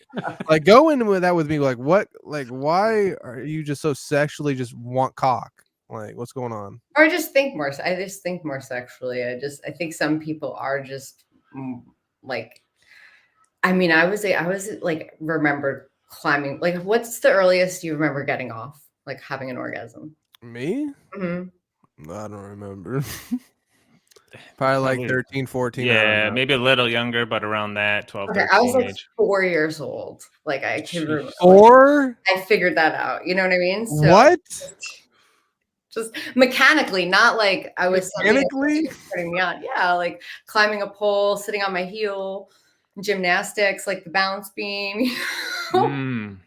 Well, that might have to be with the redhead thing, because remember the American Pie? Remember in the movie American, the redhead chick was the freaky one too. So I don't know, man. I think it's all tied in together. Maybe you're more sensitive too, like you said. That could be it too. Who knows? I mean, that's crazy. I mean, it was always like I've been able to get off since a young age, but I think that it's just a joke. Like if you have to turn down your horniness as a woman in general, right? Like to be more likable. Do you have to? I mean, if you want to be more likable. I mean, yeah, that's true. If you're looking for something, I mean, because any guy's gonna jump your bones. I mean, look at you. But like, you know what I'm saying? Like, if you want someone to stay there longer than one night, you got to make him work for it. You know what I'm saying? Yeah, like the boyfriend that I had been with, we played Scrabble for like 3 months before we had sex. You fucking what? You did that to him? Are you kidding me? You made him play Scrabble for 3 months before he got in your pants? Are you kidding me? How much fun he was begging me to play Scrabble with me. Like it was like he was getting told jokes the whole time and just playing, getting to know me, and asking each other questions, just kind of like what we're doing, like. But do you have Scrabble around you, or? That's my favorite game. I love playing Scrabble. That's cool. So you and him are on good terms still, No, we're not really on the best terms right now. Oh, damn. All right. So, Mir, you got a chance. I can't wait to have more daughters. But anyway, so I do want to ask you, Mary. So, like, all these, you're in New York City, and I'm, like you said, you just know how to get off. Like, you've done it since you were 4 years old. Yeah. So, definitely you know how to do it. Has the clientele of men gone up astronomically since you are able to get off? I'm sure that attracts a lot of men, knowing they're actually making you come, compared to like guys who just like, oh, I hope she comes. Like, is there anything like that? Like, they know, like, Mary, oh, she comes, so bet, let's run it type of thing, or no? I don't even know what you mean. Oh, I mean, they feel like they've, like, fulfilled that. Do you have a lot of guys wanting to like fall in love with you because they know? Yeah, exactly. Fall in love with you because they know they can make you come. I don't think so. I mean, have all my exes like still? Do they still call me and write me? Yes. Do they still do that? Yes. Yeah. Really? Yeah. There you go. See. Yes, there are people that are even like married, and then I see them looking at my story and looking at my stuff all the time. Damn. What a goddess. Thank you. What do you say to those guys? I mean, do you like, hey, you have a wife, you have a girl, like you have a kid, and like, yeah, I just don't respond. But it's like, like so you're not a home wrecker. You're actually you have morals when it comes to that shit. Yeah. And I also like I value myself like as a woman, and knowing like I can't, just because I can get off doesn't mean that I should just sleep with some guy, because I am going to become attached. I am going to have feelings. I'm going to be sensitive about it. And so I do like value myself. That's why I didn't just sleep with the guy for 3 months, because I was like, get to know me and let's get to know each other, because I don't want to just sleep with someone and then they're gone, or it's that type of relationship, and you see me in that way without really truly knowing me and me knowing you. No doubt. And if you can get yourself off, you don't need to do that. Right, exactly. Like, yeah. You're like, you pass that vibe, you know what I'm saying? Have you talked to other women about this at all? Like, kind of like spread your knowledge? I've tried, honestly. How'd they take that shit? I don't know. Like, a lot of women just think that they know everything. The truth is, I really don't have, like, women can be very annoying, and yeah, I hang out in a lot, and I always have hung out in a lot of like male spaces, but in my way where I'm not loud, I'm not annoying, I'm just like, just chilling and You're just there. saying, like, whether it's a bowling league or poker. I used to love to play poker. Even strip clubs though. So like, yes, I liked going. I got addicted to going to strip club just because I loved to throw the money out. Like, it just felt so fucking good, and the lights, and I was like, yes. You're like, yeah. But there's like the hottest guys at strip clubs, and people don't even know. Like, you think it's gonna be all old gross men, and then you go and there's like all these hot guys. yeah. That's right. To just hang out with. I mean, I just so. We're there all the time. We're there all the time, baby. What's up? Yeah. I know, I do. I love men. Like, and I love. Yeah, we are great. Yeah, we're the best. And that's the thing, Mir. I was gonna say this. I said this recently to someone, but these women were talking about, oh, we're friends and friends. I'm like, women don't really have friends. They have like social circles, but like in general, most women or all women kind of like are in competition, hate all other women. And like women can only love men, and they can only love men they respect, basically. So like when women are like, oh, like I think it was based on like Meanie and like all these people saying I'm a girl's girl and all this type of stuff. It's like, nah, they see it. No, you're not. I just want to say this. I do like give like women lots of like, I find a lot of funny women, and I think that we need to have more women on comedy shows. So I book lots of women, and I'm like always happy when I see anybody making it. Like, I'm not jealous of them at all. Like, and especially if I've known them and have been like going to open mics with them, and then I see them doing big like arenas, I'm excited. Like, that means I'm just that much closer. Like, so I don't feel like it just because I don't hang out with women, because it's just because of I am a very active person. I love sports. Like, I've always loved playing lots of sports, and it's hard to find women that are like that, but I do sometimes. But when it comes to comedy, like, there's a lot of women, and I always choose women over men, honestly, for shows, because a lot of the shows are like 6 dudes and not a single female. And that makes sense. Females in New York City. That applies to my theory of like men having friends too. Like, men who have a lot of friends, it's like once you get to a certain age and you have children, and you don't really have friends anymore. You have like acquaintances who are like kind of your friends, and then you have like colleagues who are like people you make other dudes you make money with. But like the tradition of like being a kid and like having friends, because a lot of these guys in the dab that we deal with, they're like 40, 50, 60-year-old dudes who never had kids. So they're like, friends are everything. All like, they all accuse each other of like not having friends or anything. Whereas like eventually, like we're all parents here. So it's like you get to a point where you have kids, and then then you try to make money, and then you have people you enjoy their company, and you fuck around and talk shit or whatever you do, golf with, drink with, whatever it is. But yeah, like the whole friend thing in general is like, that's like a younger person's game, like it's really important. Your friends are the most important thing to you when you're in college and like when you get out of college. But then as you age, friends are like, it's a different relationship, in my opinion. Friends are important though. I mean, and I think you can always still make friends, like, and I'm always open to like cool people and that you just vibe with, whether they're male or female. Like I said, I always love to seek out women. I have to go for a second. Okay. Go. I'm going to meet it. Okay. Yeah. Damn. MJ's dank. She is cool as fuck. I had no idea she was at school, bro. I'm not in a cap.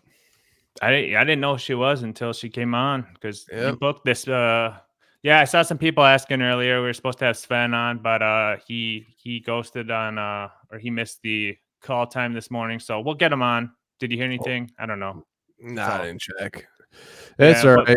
Sven will come on eventually. Who knows? Yeah. So future shows, we got some good guests coming up. I think we're gonna get Bill Bill from Jersey. I don't know if we're gonna do pre-AC or post-AC, but that's Chad Zumach's consigliere, former FBI agent and karate master.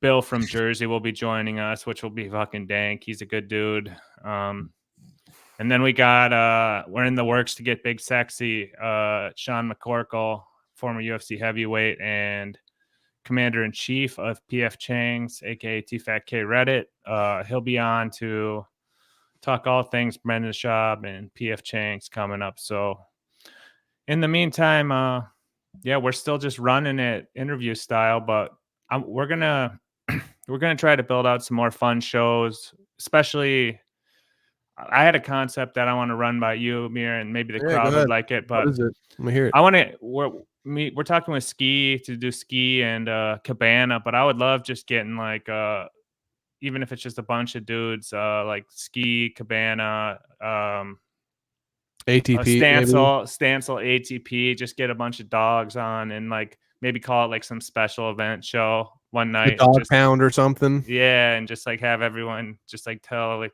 fucked up stories. That'd be fun. I'd be down for that. Get Morgan on Captain Morgan, get him talking about his crazy stories, because we could just get a bunch of dudes on and then just fucking tell funny stories, laugh our asses off all night. So rather than make it more of like a formal like 2-on-1 or 2-on-2 interview, I love those shows when we've done them in the past. So we'll be running good shit.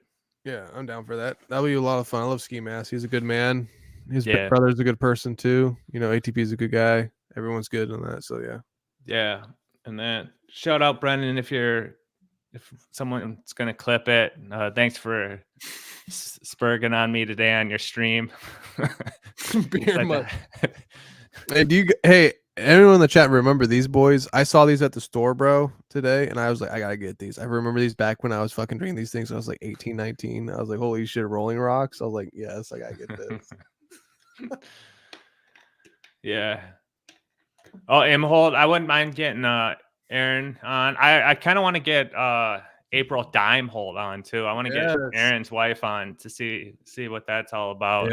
Maybe both of them on for an interview would be cool, because we had him on and he was great. But when you hear the other side, if we got Dimehold on, that'd be great.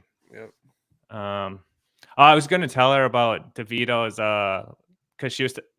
It made me think of DeVito when she said the guy had a laundry hamper under his arm.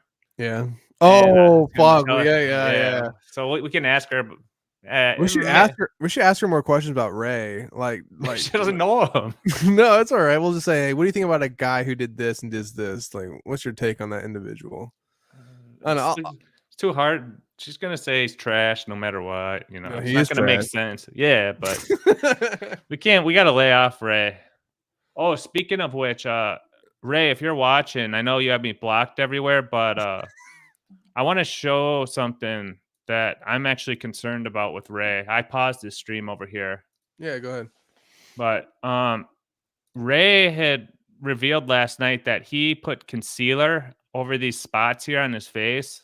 But this is something very serious. This is what, to me, this looks like an autoimmune disease, like lupus. Oh. And he's been covering it up with makeup. But someone asked him about it on stream last night, and he's like, oh, yeah, I don't know what it is. Please, Ray, if you're watching, go get this checked out from a doctor. It could be something very serious. And I'm just looking out for you, bro.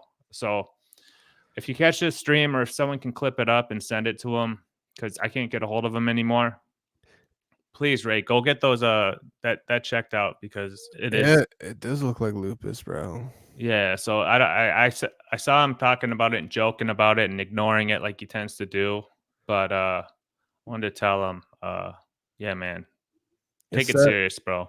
It says that some people will die from the disease. However, you can lead a somewhat normal life from it. It might hinder you in your normal day to day, but you might survive from it. But you might need to get checked out. It looks like some type of autoimmune reaction. It's usually on the cheeks. And he had gout. And he had gout before this. He's on a lot of medication. He drinks every day. And if he's getting those things right here, he needs to get that checked out. So, wow.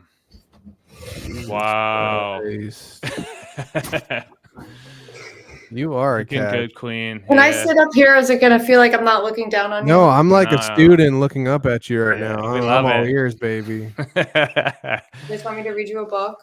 Yes, please. What kind of book? A book 50 about Shades heavy of Grey? A book about what? heavy cocks. Okay. Oh, I want to get into that with you, actually. Totally forgot about this. You have like a cock Extracted? show, right? Hmm? You have like a cock show where you like Yeah. where you judge people's cocks. Like your fans send you their cocks and whatnot, and you and your male co-host check that out, and he like judges them too, right? No, it's just me. Okay, so tell me about that. Well, how was that constructed, and like, and what? First, look, I got a lot of questions about that show, but let's just answer the first one. How did you come up with that concept? So when Keanu was talking about her being on OnlyFans before I ever, myself even looked into it, because I didn't even know comedians were on there at all until she told me. She said that everyone kept asking her to rate their dick and that she just gave everyone a 9 or something because it made her uncomfortable and whatever. And she didn't want to make anybody feel bad. And I was like, what a great idea. Like, I was like, one woman's trash is another woman's treasure. Gold, yeah. And I was just like, I'll look at them. I'll look at all of them. I'll rate them. I'll create a rubric. I just thought it was the most brilliant idea in the world. And then after I did like the first 2, there was like some fallout in my personal life and from people that I rated. And I was like, what made me think this was a good idea? This was a terrible idea. Keanu knew what she was doing. She knew that like you have to just be diplomatic.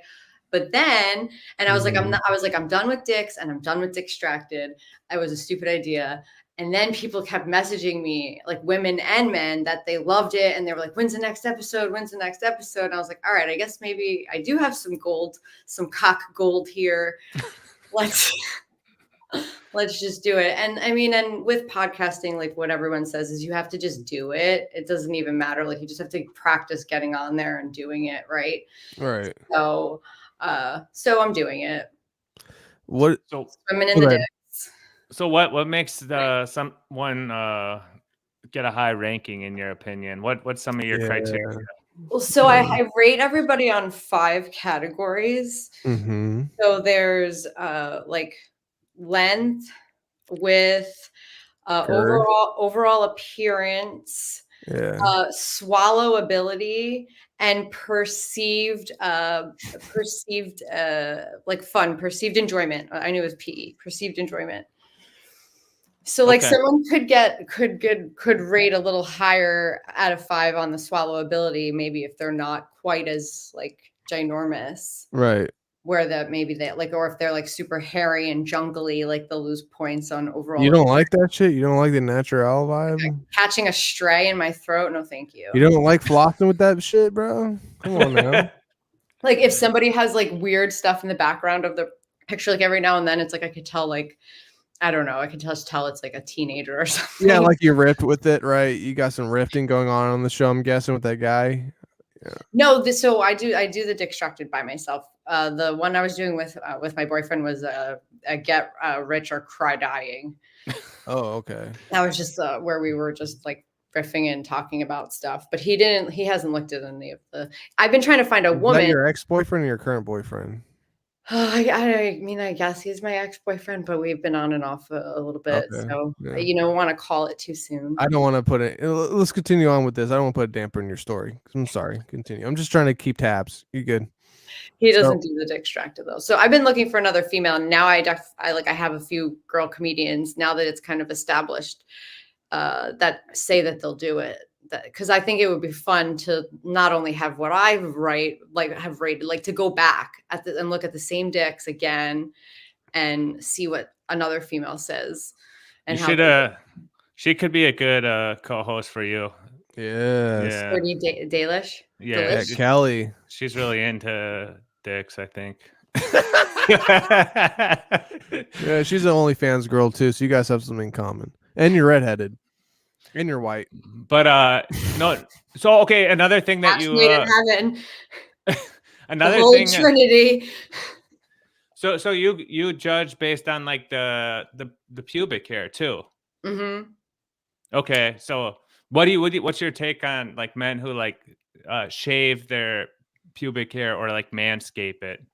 So I try to push men to get to go to European Wax Center actually because they do male Brazilians now, and they just started doing that within the past like 2 years. Like when I first started going there, they didn't do it, but people were starting to train for it, and so every European Wax Center has at least one person that is trained to do a male Brazilian. Right. And so smooth and silky, and like it's the balls, the butt, it's everything, just like the same like for a girl. I just think that the whole selling point is you'll get more blowjobs. It's And like that takes all the hair off like the top and then all like all everything. all the strays, they like pull it from side to side, like Nothing Yeah. in the mouth. Yeah, you're not. but that I think Picking the shit selling out. point is you'll get way more blowjobs and your dick looks bigger. Big I'm bet. more like a alright. hippie dude. I love. Yeah. I'd rather have like a chick who has pubic hair too. Yeah, Really? same. I'm all about Yeah, the yeah, 70s yeah. muffs, man. Yeah, I hate pubic hair. I hate it. Why? Getting a stray hair in my mouth. I hear a lot from women. They don't like. Sorry, excuse me. I heard a lot from women though. They don't like having men being completely bald because they're like gives them like that weird vibe of them being too adolescent or something like that. I don't know. That's like I'm a a thing with pretty you. friend, and I like feeling like a little girl. So What the fuck?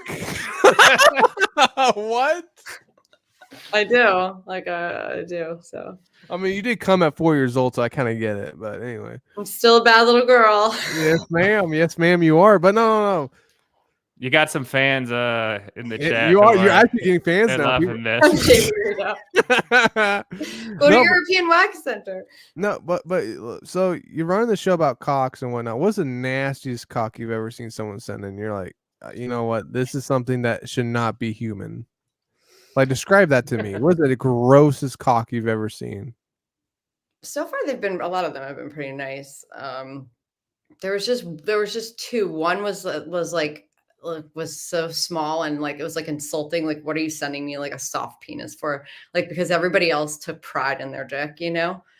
And then I was like, this is clearly this guy that I've heard about, like of this percentage of the population that wants to be called like baby dick, and like that's their fetish, that's their thing. They want to be shamed. What else do they So have? I just shamed the shit out of it. I was like, let's go. Like here, this is what it looks like. And then there was another one that was like ginormous where I was just like, how is this even attached to this guy's body? It looked like an animal. Like it was just, oh my God. Humongous. Like just like a log. It's like a fucking log just dropped out. But no, it was like a tripod. It was like it would look like a wild animal. Like it was just gonna so everyone talks about size, right? How do you like one of the things with size and photography is forced perspective, right? Mhm. So there's can be tricks you can do, right? Totally, that makes it look way bigger or Mhm. smaller. Yep. It's just it's the tricks of the trade of the entertainment business of photography. So have Mm-hmm. you been able to suss out like someone, or do you ask them to like hold up a coin next to it or something? Or It's so funny. I find a lot of them of the guys send so much unsolicited extra. They're like, "Do you need to see me come?" I'm like, "Not nope, don't really need to see that, but go ahead, send whatever you want. Like it's open." Have you ever fucked a cock that you inspected from your show? No. Okay. All right. not yet. I do talk about the variability though, like in size, like of like the mushroom tip, like if it's thicker and then it gets more narrow, or if it's Do you prefer foreskin or shalom? What do you I prefer? like foreskin. Yeah. Really? So you enjoy the heathen cock? Like, you know, like Heathen cock. I mean, I like all dicks, you know. But I think that I think not being circumcised, you're more sensitive. is that Fair proven? enough. I mean, I've heard that. from my Yeah, experience, I find that a lot of times guys that are not circumcised are more sensitive and have better orgasms. I don't know. I'm circumcised, but I've heard. Yeah, I'm Jewish, so. Yeah. That's I did a joke. It's like you ever have so many dick pics on your phone, you can play that game. Whose dick is it anyway? Some of them give hints. You're like, that one's definitely not Jewish. Yeah. This is a good take from someone right here for you. You should remember this. It's unethical for her to bang someone from the photos. It's like sleeping with a beauty pageant consistent. Consistent. Yeah. It's like I'm Donald Trump now, and I'm like, let's see these dicks. Donald Trump's a great man. Donald Trump of dick pics over here. Wouldn't he go back in the pageants though and like take a good peek at everybody? Oh fuck yeah! Of course. Why not? Come on. Then he'd go in into the judges' ears like, I've heard. So the success of your show, how successful has it been so far? You're actually seeing some growth from it? It's so new. Am I what from it? Are you seeing some growth from it? Is it like, you're good. You can laugh at me. It's fine. Well, you said some growth from it, so it's a growth. Yeah, you see any girth from it? What are you seeing? You see anything from this? Any schneckles? Anything? I think it's gonna be good. I think it's gonna be good. Good concept. Yeah, I think it's new, but it's the fact that, like I said, I wasn't gonna do it, and then it seemed like all this demand was coming into my inbox, and it's like, even if there's 50 people that love it, then another 50 people can love it, and then another, you know what I mean? It's like, once I found out that there were a lot of people that were actually really wanting more of it, and were like, had listened to the whole thing of all of them. I was like, so is it just a dick show, or are you trying to grow into something more, and possibly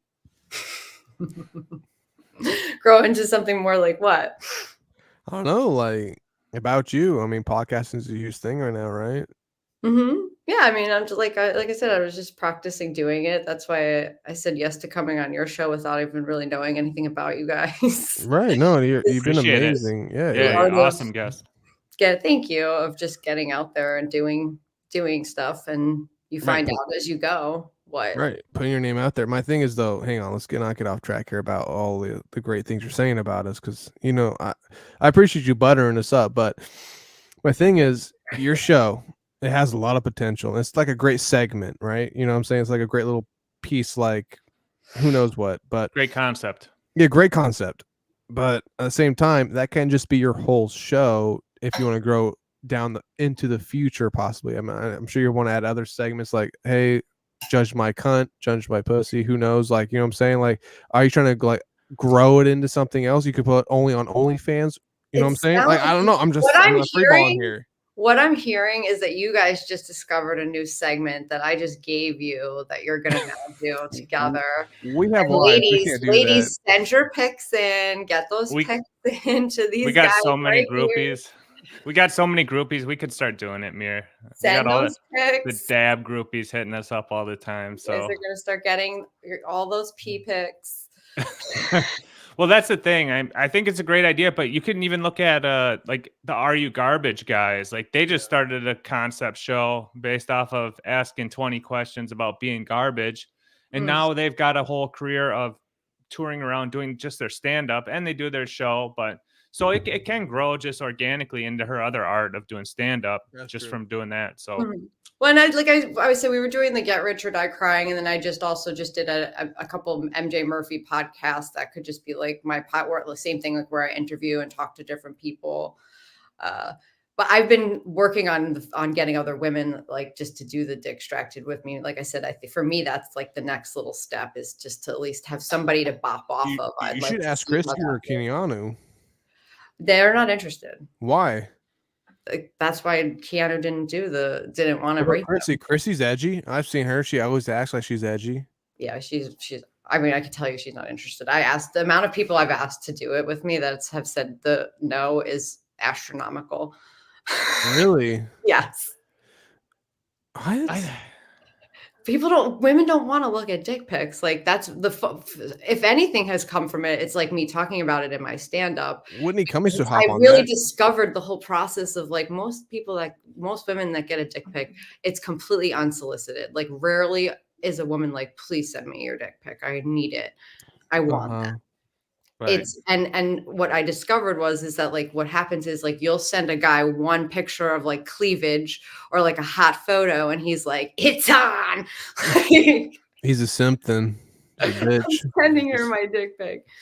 Yeah, I mean, I don't send them, or I never did, but it seems like it's more of like something the dude wants to do, like rather than what the woman wants. But you're a rare rose who like actually likes it, so that's a special skill you've got that you can build off of. So well, that's what I'm hoping. That was my the idea is like, well, I'll look at them. I mean, it's still shocking though. Like when I see them on my phone, I still have that same reaction every time. Like I'm not expecting it. Like when I've saved a few and I haven't like put them in hidden yet, I'm like, oh, like it's like startling. Like it's always the same experience. Like, oh.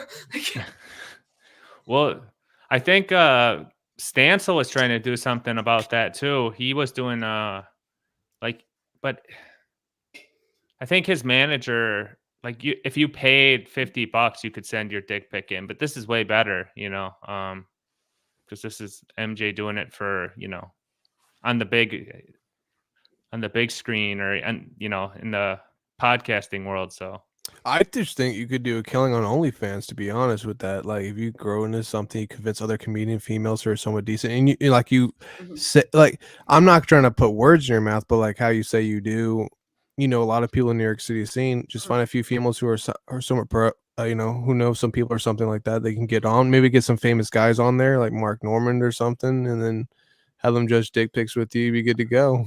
I got an idea. Why don't we? I'll go to my doctor's office. I'll get you one of those white coats, and you can like dress up, and you can do it as like a doctor or something. Like make it very like. You guys want to throw your dicks in the ring? Is that what I'm hearing? No.